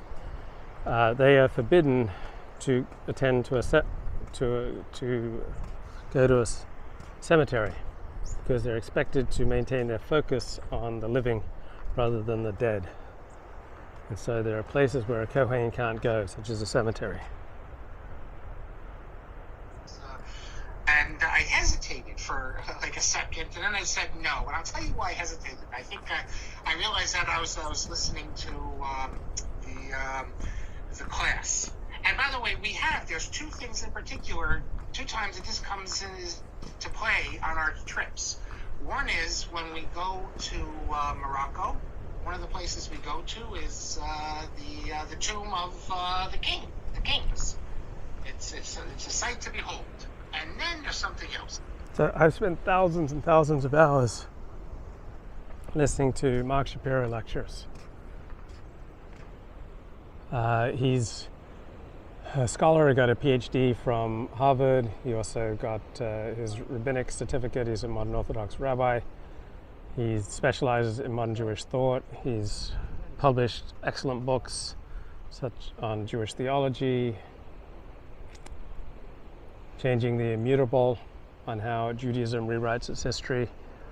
He wrote a biography of Yechiel Yaakov Weinberg, and I just love his mixture of Jewish learning with secular learning. And I love how, I don't know, I just love his work, man. When I get tired with traditional methods of Torah study, I study some Mark Shapiro, and it gets me excited about Torah again. So I'm walking all around Sydney and listening to hour upon hour of Mark Shapiro lectures, many of them for a second and a third time. It just gets my brain going. It's fascinating, it's good for my neshama, for my soul, for my brain, for my heart. Something which I didn't know the first time I went there. There's a synagogue in Toledo, not Toledo, that's Ohio, Toledo, and there's two synagogues there. Both of them used to, obviously, they were confiscated when the Jews were expelled, or could be even before that, after the pogroms of 1391. Now, really, they should give it back to us, because they took it from us, and this is part of our heritage, and as well, there's a lot of Torah scholars there, although I don't think halachically they're obligated to, believe it or not, because there's been Yeyus, so Jews gave up hope, and it's transferred a few different times. So, yeah, when you give up hope of recovering a lost object, it no longer belongs to you, according to Jewish law. I just never get tired of the ocean and the rocks. Australia, mate, the beaches are our cathedrals. Ownership, but they should give it back, but they're not giving it back. So one of them, it's called the Transito Synagogue, and after the first time I took a group there, I'm reading a book, and lo and behold, it talks about how knights were buried in there. Knights, K-N-I, knights. And I had never heard that before. I didn't know anything. I contacted the person who takes us around, a very special guy, and she investigated this, and she came back with the report that no, there are no knights buried there. They had been removed in the 60s. So that was good. But she had been told by one of the people who runs all the tourist sites that nevertheless, even though the knights were taken out, other non-Jews had been buried over the year. So what's your personality type? Would you get onto that ledge right below me? You're a risk taker? Would you not get onto these rocks at all? Right? I think I'm moderate, kind of in the middle. I think I'm a huge risk taker, but I'm not a huge scaredy cat either. Got a moderate fear of heights. But yeah, I know some people love to get right on the edge. I remember when I was a kid, my friends, meaning at about age 17, we climbed below this bridge and we were able to swing out, and it was about a quarter-mile drop below us. Right, so we would just swing there, with a quarter-mile drop below. And another crazy thing my friends did, which I did not appreciate, was they drive crazy in the rain and do, wheelies and burnouts, and that scared me to death. And I'd scream at them, like, stop, I haven't even had sex yet. So then you have an issue. Can you go in? Can Kohanim go in? So this takes us to the Shulchan Aruch. The Shulchan Aruch says as follows. In Yeridei Shin Ayin Beis, it says in Sif Beis, Divrei Ovdei Kohanim Nachon Mizaher HaKohen Milei Achlen. It's best, it's better that a Kohen not go and not walk on them, not be in the building with them, with non-Jewish. So non-Jews and completely secular Jews often think of Jewish law as incredibly inflexible and rigid and a straitjacket. But there's so much flexibility built into Jewish law and the way it is observed and the way rabbis instruct people to observe it, right? It is supposed to be something that enhances your life rather than something that diminishes your life, right? You're supposed to observe Jewish law so that you may live by the laws, and that they shall be your wisdom in the eyes of the Goyim, to quote, I believe, Deuteronomy. And so, yeah, they're often ideals, but if you can't live up to the ideal, then often it's okay to not live up to the ideal. And the Ramah says, even though there are those who are making or says Rambam and others, it says it's best to be machmir. So we see Machmir means strict. It's not a halachic obligation. It's best to be strict. I found out like this before I was looking. This is from Haman, the Shulchan Aruch Harav. And the Shulchan Aruch Harav says it's forbidden for a Kohen to come into contact with the corpse of a Gentile. It's disputed among poskim. The Tumah of an Oel applies to the corpse of the Gentile. So it's disputed as to whether he can enter the Gentile cemetery. Practically, although the main opinion falls leaning approach, it's proper not to step on their graves. So that seems to be the general minhag, I think. Minhag means custom. Machlokas means controversy, dispute. To say it's not an issue, so we don't go there, and I'm glad I know about this now. But I was surprised to see. So see how the rocks peel away? I sure would like to be up here when the rocks start peeling away below me. But it'd probably make for, amazing video. As I was looking to see what contemporaries say about this today, I came across not a liberal authority, Rabbi Mansour. If you know Rabbi Mansour, he's on the right wing of the Syrians. He has the following question: may a Kohen attend the funeral of a non-Jew? And he goes through the sources I just mentioned, and he says, first of all, it's in a chapel or a church, you can't do it. But let's say. So a Kohen isn't supposed to attend a funeral. It's not in a chapel or church. Let's say it's just in a room.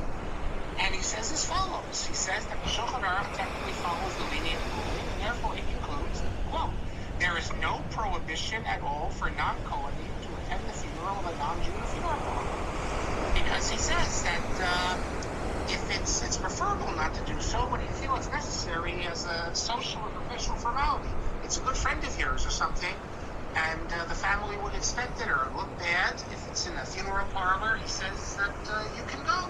That rabbis often want to try to make Jewish law as lenient as possible so that Jews don't feel like they're sinning. Because if people get too much of a sense that they're just breaking Jewish law at every turn, it will turn them off from attempting any observance whatsoever. So there's a significant movement within Judaism to make observance of Judaism as easy as possible. Because Me'ikar Hadin, the halacha is that a Kohen, there's no issue of being the Tameh to So Tameh means impure, unclean. So I remember when a rabbi at an Orthodox synagogue brought me in and say, hey, here you're writing about the porn industry, and he said, I'm sure it's all very academic and that, but it's we just can't have that in our community. And he's reaching for a word, and then he just says tameh, right? It's just impure. It's just, we can't have that kind of filth in our community. Non-Jew. What I find find a little strange about this, though, is he makes such a big deal about it, if it's a chapel or a church, but in a funeral parlor, it can also be a religious ceremony. I mean, if it's just a general sort of ceremony, I get it, but let's say... So a Jew's not supposed to enter a church, certainly not while Christian services are going on, because from a Jewish perspective, Christianity is idolatry for a Jew, though not necessarily idolatry for a non-Jew. Islam has a stricter monotheism, so Judaism does not regard Islam as idolatry. I think most Christians in a funeral parlor, you know, it's not a church, you still have a religious ceremony. So I wonder if that would be an issue. You should know that if you're going and want to come on our trips, we're very careful about all issues of Juma. I even have my walkie-talkies, as some people here can attest. I'll give them the walkie-talkie. So when I go in the cemetery, when I want to explain about different Negotiations, they can stand outside. Or if you come with us this summer, God willing, to Central Europe, they redid the Chasam Sofer's kever. It cost them a fortune. There's a special place. So when Princess Diana died, the chief rabbi of the British Empire, Jonathan Sacks, he led a group of Jews to outside the cathedral. They did not go inside for the funeral. The Kohanim can stand, and everything is God kosher there when it comes to Tumah and Tara. Super kosher. Tumah and Tara refers to the impurity that's associated with dead bodies. Last class, This is ritual impurity. It's not impurity as in dirty hands. It's a spiritual form of impurity. It's also is interesting. The minor tractates. You're speaking about tractates Machot, and I said it's a post-Talmudic tractate. But then I started wondering, well, maybe is that really true? What do the modern scholars say? Maybe what I'm saying reflects older scholarship.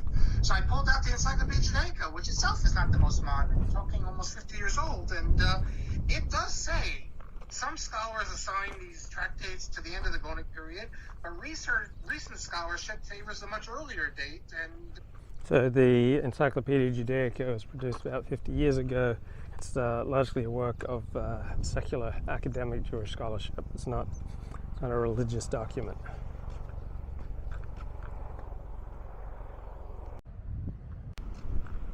Today, May 40 here.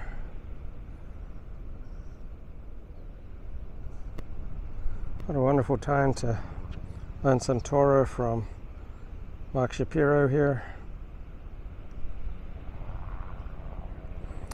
Topic, the rise of reform and the rabbinic response, talking about the 19th century.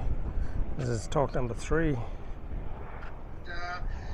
So I don't know if it's correct that they're post-Talmudic. They weren't accepted as having the status of a Talmud, and obviously a lot of the information in there is from the Talmudic period, and maybe some of it's later, perhaps, but it's not necessarily clear whether that's the case. Okay, I have other things to say, but I'm going to hold off on this till next week. I think I'll talk about this book next class, then I guess some of you have it. It's a collector's item. The Ma'anev Hebrew about against Moshe Feinstein. But I'll get to that next class. Okay. Let me put this away here. And, one of the things I want to discuss is this idea of violating Shabbos for writing a Kamea. We're going to a tzaddik. Wait till you hear what I have. Oh, well, one more thing I can tell you right now. I also in the class I forgot about Alexander. I said I wasn't talking about when he was assassinated or attempted assassination. The reason I was confused is because in 1881, that's when he was killed. Tsar Alexander. I knew I thought there was only 1 or 2 attempts on him. It turns out there were 5 attempts on his life before they actually killed him. So, there you go. Okay, let's put this all away. I want to speak now. Let's return to what we are doing. Stuff here. We're talking about reform.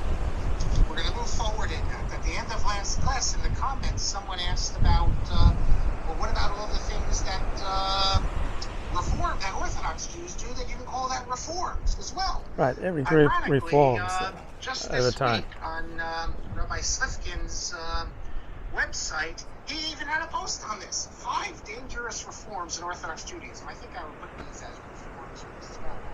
Because you have to distinguish between halachic reforms and non-halachic reforms. Although I already So this is Natan Slifkin, and I think he was inspired or encouraged by Mark Shapiro to get a PhD. So Natan Slifkin operates rationalistjudaism.com. He's kind of a centrist Orthodox rabbi who's written a lot about evolution and Judaism. So last year, you might recall that a reform that was all over the Hasidic world during COVID. The whole idea that you could have weddings of 1,000 people and have come to shul with hundreds of people, and before the vaccine, and not be concerned. People were dropping dead every day, and now be concerned about that with Pikuach Nefesh. I said we are seeing an example of Reform Judaism before our eyes, despite the fact that these people have long bekeshes and payas and everything. But if you feel that Pikuach Nefesh has to be pushed aside, Pikuach Nefesh is docha, because you need to go to the Rebbe's Tish. I mean, that's a form of Reform Judaism, no question about it. Tish is a meal for the Rebbe. If you read his post, examples what he thinks are reform.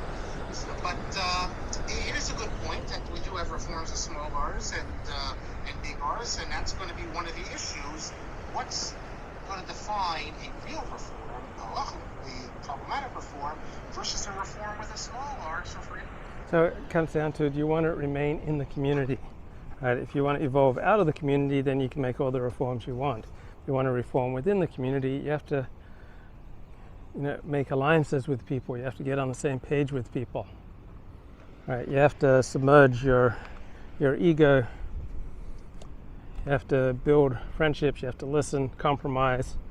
Right? You have to do a lot of work if you want to reform and stay within the community. For instance, depending how much longer we go in this series, we'll see that Rav Shimshon Raphael Hirsch had reforms also, and other Gedolim had reforms. Shimshon Raphael Hirsch, founder of modern Orthodox Judaism in Germany in the 19th century. This work. Rashal Berlin, we'll give him the name Rav because at least he was a rabbi, but Rashal. Shaul Berlin was a massive forger. A massive forger in 19th century Germany. Berlin's the Samim Rosh, and I gave you the introduction. And so the book was published, and here's the title page, and it wasn't long after the book was published, and of course everyone bought it, because you have all of these responsible for Rishonim there. Once they start reading it, it became impossible to imagine that one of the important Rishonim in the Rush, as well as other Rishonim, could have written what appears in there. And a huge campaign was then launched against Shaul Berlin, who already was in trouble for the work he published against the Torah Supasil of Raphael of Hamburg.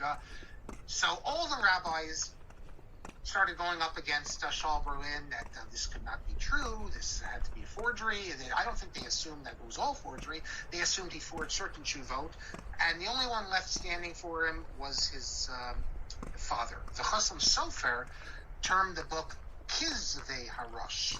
That is not Kisvei, the writings of the Rush, but the falsehoods of the Rush. Rav Mordechai Bennett of Nikolsburg. He's sort of forgotten today among most people because the Chasam Sofer who looked up to him, but the Chasam Sofer then overshadows him. If you come with me to Central Europe, we'll see his kever. He wrote a sefer called the Parashas Mordechai. He really was a giant. He also leads the attack against Shaul Berlin. Today, all academic scholars recognize this work is a forgery. In fact, it's impossible to read the Besamim Rosh in isolation from everything else we know about Shaul Berlin. How he leaves the rabbinate, he comes to Berlin, he falls in with this Haskalah group. Haskalah is the Jewish Enlightenment. You have to understand it this way. But not all poskim recognize this. Besamim Rosh continues to be quoted as an authoritative halachic work by poskim who either are completely unaware of the history. So just because you're a rabbi doesn't mean that you can recognize a forgery. Just because you're a rabbi doesn't mean that you're more righteous or less righteous than any other profession. Doesn't mean you're more or less honest, that you're more or less nice, you're more or less ethical. All right? So rabbis, you can expect, depending on their education, they may have considerable knowledge in a certain area. Doesn't mean that they have knowledge outside that area, right? They are like any other class of intellectuals who once they get outside their field of expertise, right, they can say smart or stupid things. And when I say unaware, that means they don't read Achronim, so they don't know Mordechai ben Net, and so forth. So the Achronim, talking about rabbinic sages, the 13th, 14th, 15th century, the Rishonim, 11th and 12th century, great rabbis. Or they know, but they don't accept it. And as I showed you, a new edition of the Besamim Rosh was published in 1984. Here's my copy of it, and I showed you last class the link that you can all buy this Besamim Rosh if you choose to. Right, so many people don't realize that this document's a massive forgery. So it's still quoted and cited.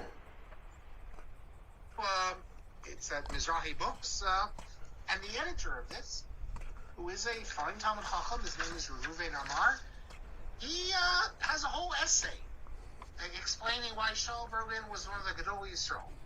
Meaning great rabbis of Israel. The Besamim Rosh. He knows nothing about Shaul Berlin's history and how he was in with the Maskilim. But that's, he comes down firmly on the... So the Maskilim are those Jews in the 18th, 19th century who embrace secular learning. So you can be a Talmudic scholar and a Maskil. But generally speaking, those who embrace secular learning are not so learned in Torah. Those who embrace Torah learning are not so secularly learned. The side of Shaul Berlin. He sees them as falsely persecuted. Now, in the back of the book, this new edition, you have his notes. So it's kind of hard to imagine that these very smart people didn't recognize that this was a massive forgery. Right? But a lot of people are book smart, but not particularly wise the ways of the world. Many pages, like 75 pages of notes, which are very helpful because he calls attention to a lot of strange ideas there and then tries to justify it, and he helps us understand some of the stuff that's going on there. The book has the Haskama, meaning approval. Rav Yosef. Now, Rav Yosef, he knows that the Besamim Rosh is forged, and he writes. So Rav Yosef is probably the greatest Sephardic rabbi of the 20th century. Writes about it in Yemei Omer, but he says that just like with the book of Ben Sira, the Talmud says that you can take what's good in it. He says if there's a good flower in the Besamim Rosh. So I remember going to see Avodia Yosef speak, and has a reputation of being such a brilliant man. My reaction was, if he's so brilliant, why can't he speak English? But Avodia Yosef was one of those rare, great rabbis who also had a touch for the common man. Like soccer teams would come visit him before an important game. He liked Egyptian music, man of the people, and a tremendous Torah scholar and savvy political operator. You can take it, not because of Shaul Berlin, you're not relying on his authority, but if he makes a good suggestion on how to read a text, you can use it, but you're not relying on the books per se. And as I said, there's a big debate among the poskim, not among the academic scholars. Did he forge the entire volume? Yeah, so big forger, kind of a very weird, disturbing dude. And what's even more disturbing, the number of people who speak up for it. Let's listen to a little more here. Mark Shapiro, February 14, 2022, lecture, The Rise of Reform, the Rabbinic Response, lecture number 3. All the hundreds of Tshuvot, or did he have an actual manuscript that he just put in his fake Tshuvot? I think the former is the case.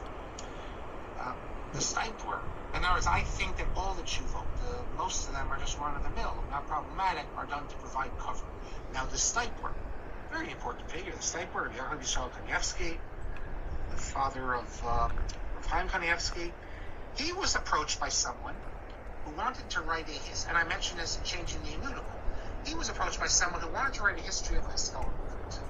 Write a history for the Haredi about how bad the Haskalah was and all the terrible things they did. So Haskalah was the Jewish Enlightenment. It really got launched in the 19th century as Jews started embracing secular learning. And of course, if you didn't do that, you have to write about Shaul Berlin. What could be worse than a maskil, a rabbi who's writing? So Shaul Berlin was an Orthodox rabbi and someone with secular learning, and also a massive forger. Really a maskil, publishing a book with all sorts of phony heterim and shuvot to try to undermine tradition. So a heter and heterim refers to permissions. So a rabbi gives you permission, say, to listen to music during a period of the Jewish calendar where normally listening to music is prohibited, but in your case it's permitted because you're struggling with depression. And a tshuvot is a rabbinic response to a question. It could be a question about Jewish law, Jewish theology, Jewish philosophy, about life, politics. Judaism from the inside by attributing to the great figures like the Rush halachic decisions. And people start relying on these halachic decisions. So that's pretty bad. But he didn't know how to deal with Shaul Berlin because here you deal with someone who was one of the big rabbanim. It's not your normal thing to have a great rabbi who then goes to the dark side, if you want to use the Star Wars terminology. Oh, it's as normal as any other profession. Sykes told him as follows. I think it's fascinating. He says, do not write anything. He says, write all about how bad the Haskalah was, yes, but don't write anything about Shaul Berlin. Now, why not write about Shaul Berlin? He's a classic example, you could say, of an apikoros. Heretic. He's the one who knows the truth and then just goes off and rejects it all. Listen to what the Cypher says. He says, first, because of the honor due his forefathers, his father, his uncles, going back generations, his great-grandparents, these are all Gedolei Yisrael. Great rabbis. And it's a busha, it's an embarrassment to the family to know that such a person came out of them. So that's the first reason he says not to write about it. The second reason is, this sort of assumes that if you deal with someone like Shaul Berlin, that somehow the honor of his forefathers is reduced. I don't see it that way. I think we should be sophisticated enough to know that. Look at Aaron, the great Aaron. Some of his children didn't turn out so well, and we can give other examples also. Moshe Rabbeinu wasn't succeeded by his children. We all heard about Esav, we heard about Yishmael, although maybe we should take Yishmael back, because Yishmael, traditionally, he's thought to be also a Baal Tshuva, and that's why you have an Mishnah from Yishmael. You even have the last great important halachic sage in Italy, the guys in the first part of the 9th century, Rabbi Shmuel HaKohen of Modena. Today you can never name a kid Yishmael because of the Arab-Israeli dispute. So you can name a kid Yishmael. But Yishmael's a kosher name. Amar Rabbi Yishmael. You got it right there. You can't argue with explicit, Talmudic statements. Amar Yishmael. We say it all the time. So, the second reason the Cypher says not to write about him is that perhaps Shaul Berlin has already received his onesh in heaven. He's already received his punishment and he's now cleansed. So therefore, you're going to bring it up. That causes more problems. This, I have to say, the Mechila. So unless you've experienced Orthodox Judaism, or unless you've experienced incredibly intense in-group identity, you don't know how great the pressure is to conform. Right? So intense in-group identity is wonderful as a source of strength and power. It's an effective tool at navigating life. It tends to make people happier, more effective, but it comes with tremendous disciplines and prices, such as restriction of personal freedom. You can't just do what you think is right. To the site where this I don't understand at all, because you could say that then about any sinner. That you can't speak. We're not going to be able to speak about Geiger or Jacobson or any other people we're going to speak about. So Abraham Geiger and Jacobson, we're talking about the early Reform rabbis in Germany in the 19th century. Would say to me that there's a difference. Those people were heretics from day one, so they're just bad. But here you have someone who was a Talmud Chacham and presumably a tzaddik. He becomes a heretic, so we assume that he went back to his Girsa B'Yakusa, went back to his roots. But I have to say, I've never heard of such a thing like that. We all know about people who became heretics, and I've never heard that you're not supposed to talk about them on the contrary. If you look in the Rambam and elsewhere, on the contrary, you're supposed to speak about them because they're heretics. You're supposed to expose them. But that's what I think the Cypher says. Now, I think support for that is in the Talmudic tractate of Yonah 59b. Although he doesn't say this, I think the subtext of the site words, everything he's saying, is that the Talmidei Chachamim know all about this. And they know who Shaul Berlin was, so they don't need to worry. So Orthodox life is segregated, right? There are those in the know, and there are the leading intellectuals, leading thinkers, right? And then there's the common people who just fully occupied with earning a living and being with their friends and family. So not everyone is a scholar in Orthodox Jewish life. We don't need to worry about them using Besamim Rosh. The issue here is only for the masses. Do we need to let the masses? I mean, Joe Schmo and B'nai Brak, does he really need to know about this? That's the issue. And again, I would take issue with the sniper because I don't think all the poskim know about this. There's plenty of poskim who don't know this story, and it could illuminate it for them. Now, the last two reasons the sniper gives, I think, are the most interesting and the most important as well. He writes that you're going to write a book on the Haskalah, discussing the episode of Shaul Berlin will be humiliating for those sages who were taken in by the forgery. And there have been sages who were taken in. I think the sniper assumes that in the there's actually more today who were taken in. In Shaul Berlin's day, other than his father, I don't really know of anyone who was taken in. But as you get to more modern times, you have plenty who were taken in. So maybe that's what he was referring to. And he says, if you do this, it'll be embarrassing to those sages who were taken in by the forgery. It will reflect poorly on them. Again, I have to say, that means that we can't discuss the Yerushalmi Kudshin. In a couple of weeks, we're going to speak to Rabbi Hoberlander from Budapest. He's the world's expert on the Yerushalmi Kudshin. You know how many Gedolei Yisrael were taken in by the Yerushalmi Kudshin? Many more than were taken in by Shaul Berlin. The Yerushalmi Kudshin in the early times, it's published. I can show you, I have a copy of it. It was published. So there was a Jew, I think, in the 18th century, Shabtai Zvi, at the height of his fame. About a third of the Jews in the world believed that he was the Messiah, including many leading rabbis.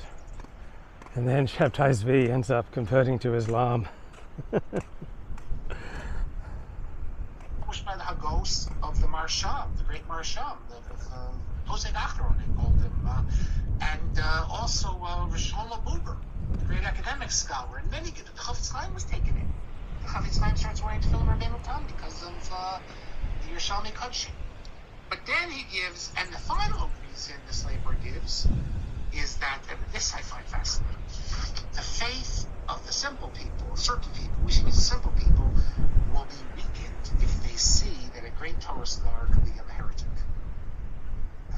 And he concludes by saying that an article... So the chief rabbi of Rome, I think, after World War II, ended up converting to Christianity. Not many great rabbis have converted to Christianity. You can write all about the terrible results of the Haskalah, but don't mention anything about Shaul Berlin and the Torah scholars who were led astray. But I think the last reason is interesting because, look, for the simple people, not the people on Torah Motion, the simple people who are listening to other talks, they just assume that the more Torah you learn, the greater tzaddik you become, the greater Talmid Chacham, and that's everything's great. And that's not true. Just because you learn more Torah doesn't mean you're going to be a better person, a better husband, a better friend, a better member of the community. Doesn't mean you're going to be more honest. Doesn't mean you're going to be less addicted to pornography or to alcohol or to drugs. Right? You learn more Torah, or you learn more mathematics, or you learn more physics. Just means that you're more learned in those particular areas. There's no inherent necessary accompaniment to this learning. Just learning about the Holocaust, it doesn't make you a better person, doesn't make you kinder, doesn't make you braver, doesn't make you more clear. If you actually expose them to someone who grew up in a rabbinic family, who was a posek and a rav and a future gadol decides and Jewish lo and law. behold, he goes off to the dark side, that they won't be able to handle it. Now, anyone who's sophisticated has heard of Acher, Elisha ben Avuya. You've heard of other people in those circumstances. You heard of... So Elisha ben Avuya was a heretic in the Talmud, right? He was friends with Rabbi Meir, in the Talmud, and he may have known Rabbi Akiva as well. But he lost his faith due to Jewish suffering at the hands of the Romans, the Bar Kokhba revolt. Louis Ginsburg, for instance. But I mean, Louis Ginsburg, who knew more than Louis Ginsburg? But the Sniper is saying that, you know, for the average... So Louis Ginsburg, a great Torah scholar, but a leader in conservative Judaism, right? He broke away from Orthodox Judaism. At least in his community, this is something that we don't want them to be exposed to this information. Incidentally, I almost said Rav Sair playing tournaments. I think we spoke of a number of times. But one of the things I discovered on my trip to Israel a few weeks ago, I discovered lots of good stuff, including color pictures of Yaakov Weinberg. No one's ever seen it. They've never been out there. I'm going to put them on the blog post, not the next one, the one after. And then you'll see these will then become the famous pictures. No one's going to remember that I discovered it. I might put them on there, but that's okay. But the reason I'm not showing you them now is because I learned my lesson. Someone's going to pull it off the video and do what they did with Heschel, remember, and create the talus with different colors and put it out there. So everyone, and they took the Lieberman pictures I showed you, and they were going all over the internet. And so someone sent them to me and said, "Have you seen these pictures?" I said, "Have I seen these pictures?" I'm the one who put the pictures out there, and thanks to one of our listeners. And then I told the whole story on a blog post. But I discovered with the ethical will. Yeah, people want the covered, right? People want the glory. People want the attribution. Right? Even if you're a great scholar, you still want the glory. That's just part of human nature.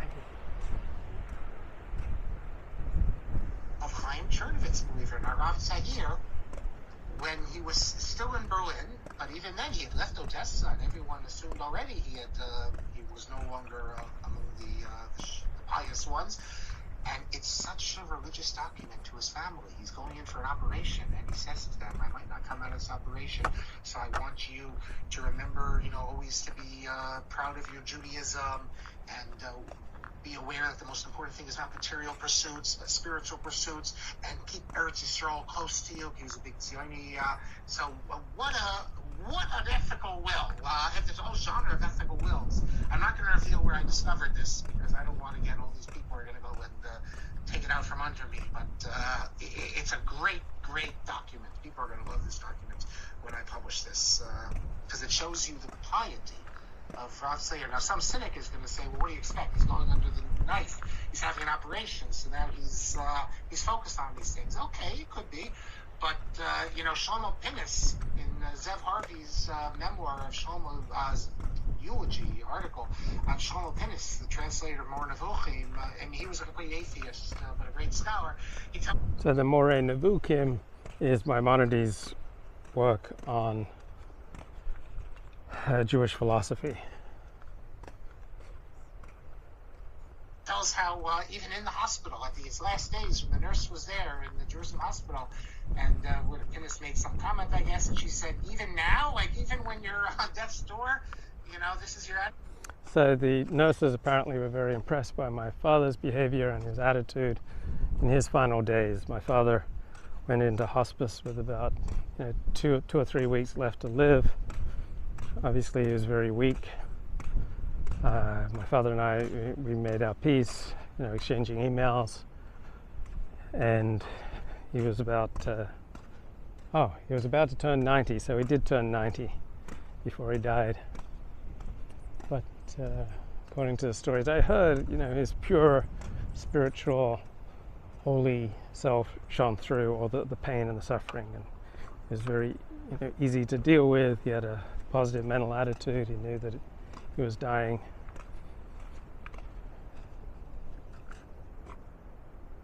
Attitude, and that's he was able to go meet his maker without having any other feelings. So we're getting back to the Sami Rosh. There are these Moshe Kapo and another person. They put these books on the computer, and they do all these tests, and they can show one author, multi-authors, when it was written. They haven't yet done Besamim Rosh, but when they do Besamim Rosh, they will find all sorts of problems. In my article on suicide in the world to come, I point out that this concept that if you commit suicide, you have no share in the world to come, is not found in any of the Rishonim. It's a much later idea. Well, not found in any of the Halachic Rishonim. It's an Islamic idea. So you have a philosophical text that has it. But the Besamim Rosh knows this. So I see that as a proof, an eternal proof. Also, you see the Besamim Rosh. So you can see these breaks in the rocks here. Now this is all going to fall away one day. I just hope it's not a day that I'm standing on top. The ocean's just going to keep pounding away, and the rocks are going to keep caving and cracking and falling down to the ocean. Let me not be here.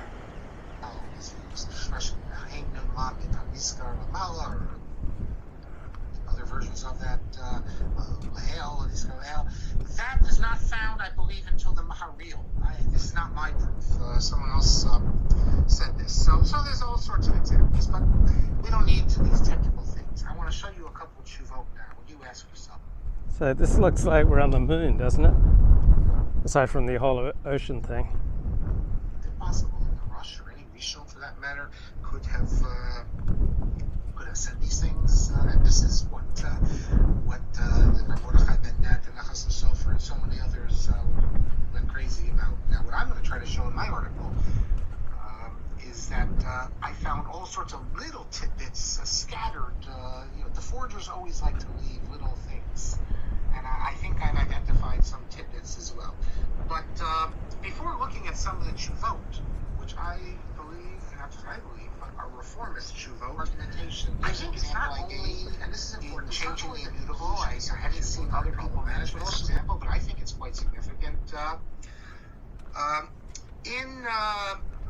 In the Besamim Rosh, he has in one of the unsigned Tshuvos. Some are signed by the Rosh, others are just unsigned.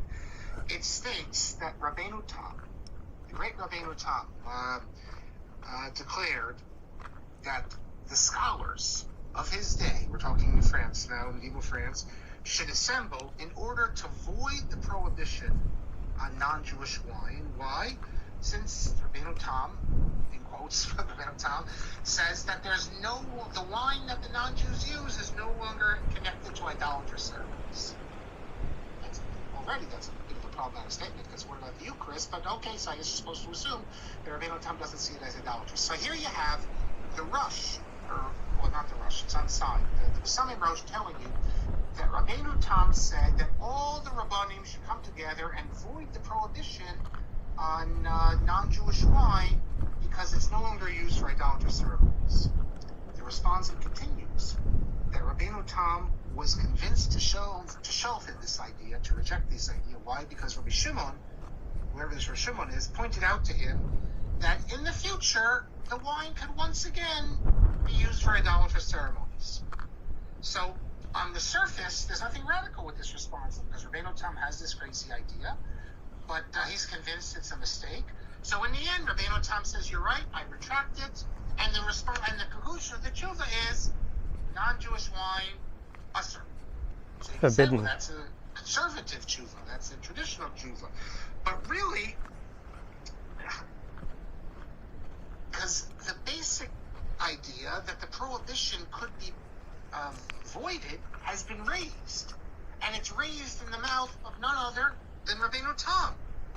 It's a forgery. What does this mean? This is a forgery. times. Hundreds of years after Rabbeinu Tam, 700, 800 years, whatever it is, after Rabbeinu Tam, when it's obvious that Rav Shimon's concern that maybe once again they'll start to use wine in idolatrous ceremonies is not materialized, the logical result would be to return to Rabbeinu Tam's original idea that today there's no reason to have a prohibition on non-Jewish wine. In other words, through this tshuva, and I don't think anyone has made this point, so I didn't, changing immutable, I don't think anyone else did, at least I didn't see it, through this tshuva, which ostensibly is a machmir tshuva, strict. Besamim Rosh has subtly undercut the prohibition against non-Jewish wine, which was exactly Shal Berlin's point. At the end of it, the whole reason for the prohibition is that maybe one day they'll start using it for idolatrous ceremonies. Well, it's been all 800 years, let's say, since Rabbeinu Tam. They haven't started using it yet. There's no difference, and there's no signs they're going to. So let's go back to Rabbeinu Tam's original point that there's no need for it. So for some, and you have other examples of this, and this is what I'm going to try to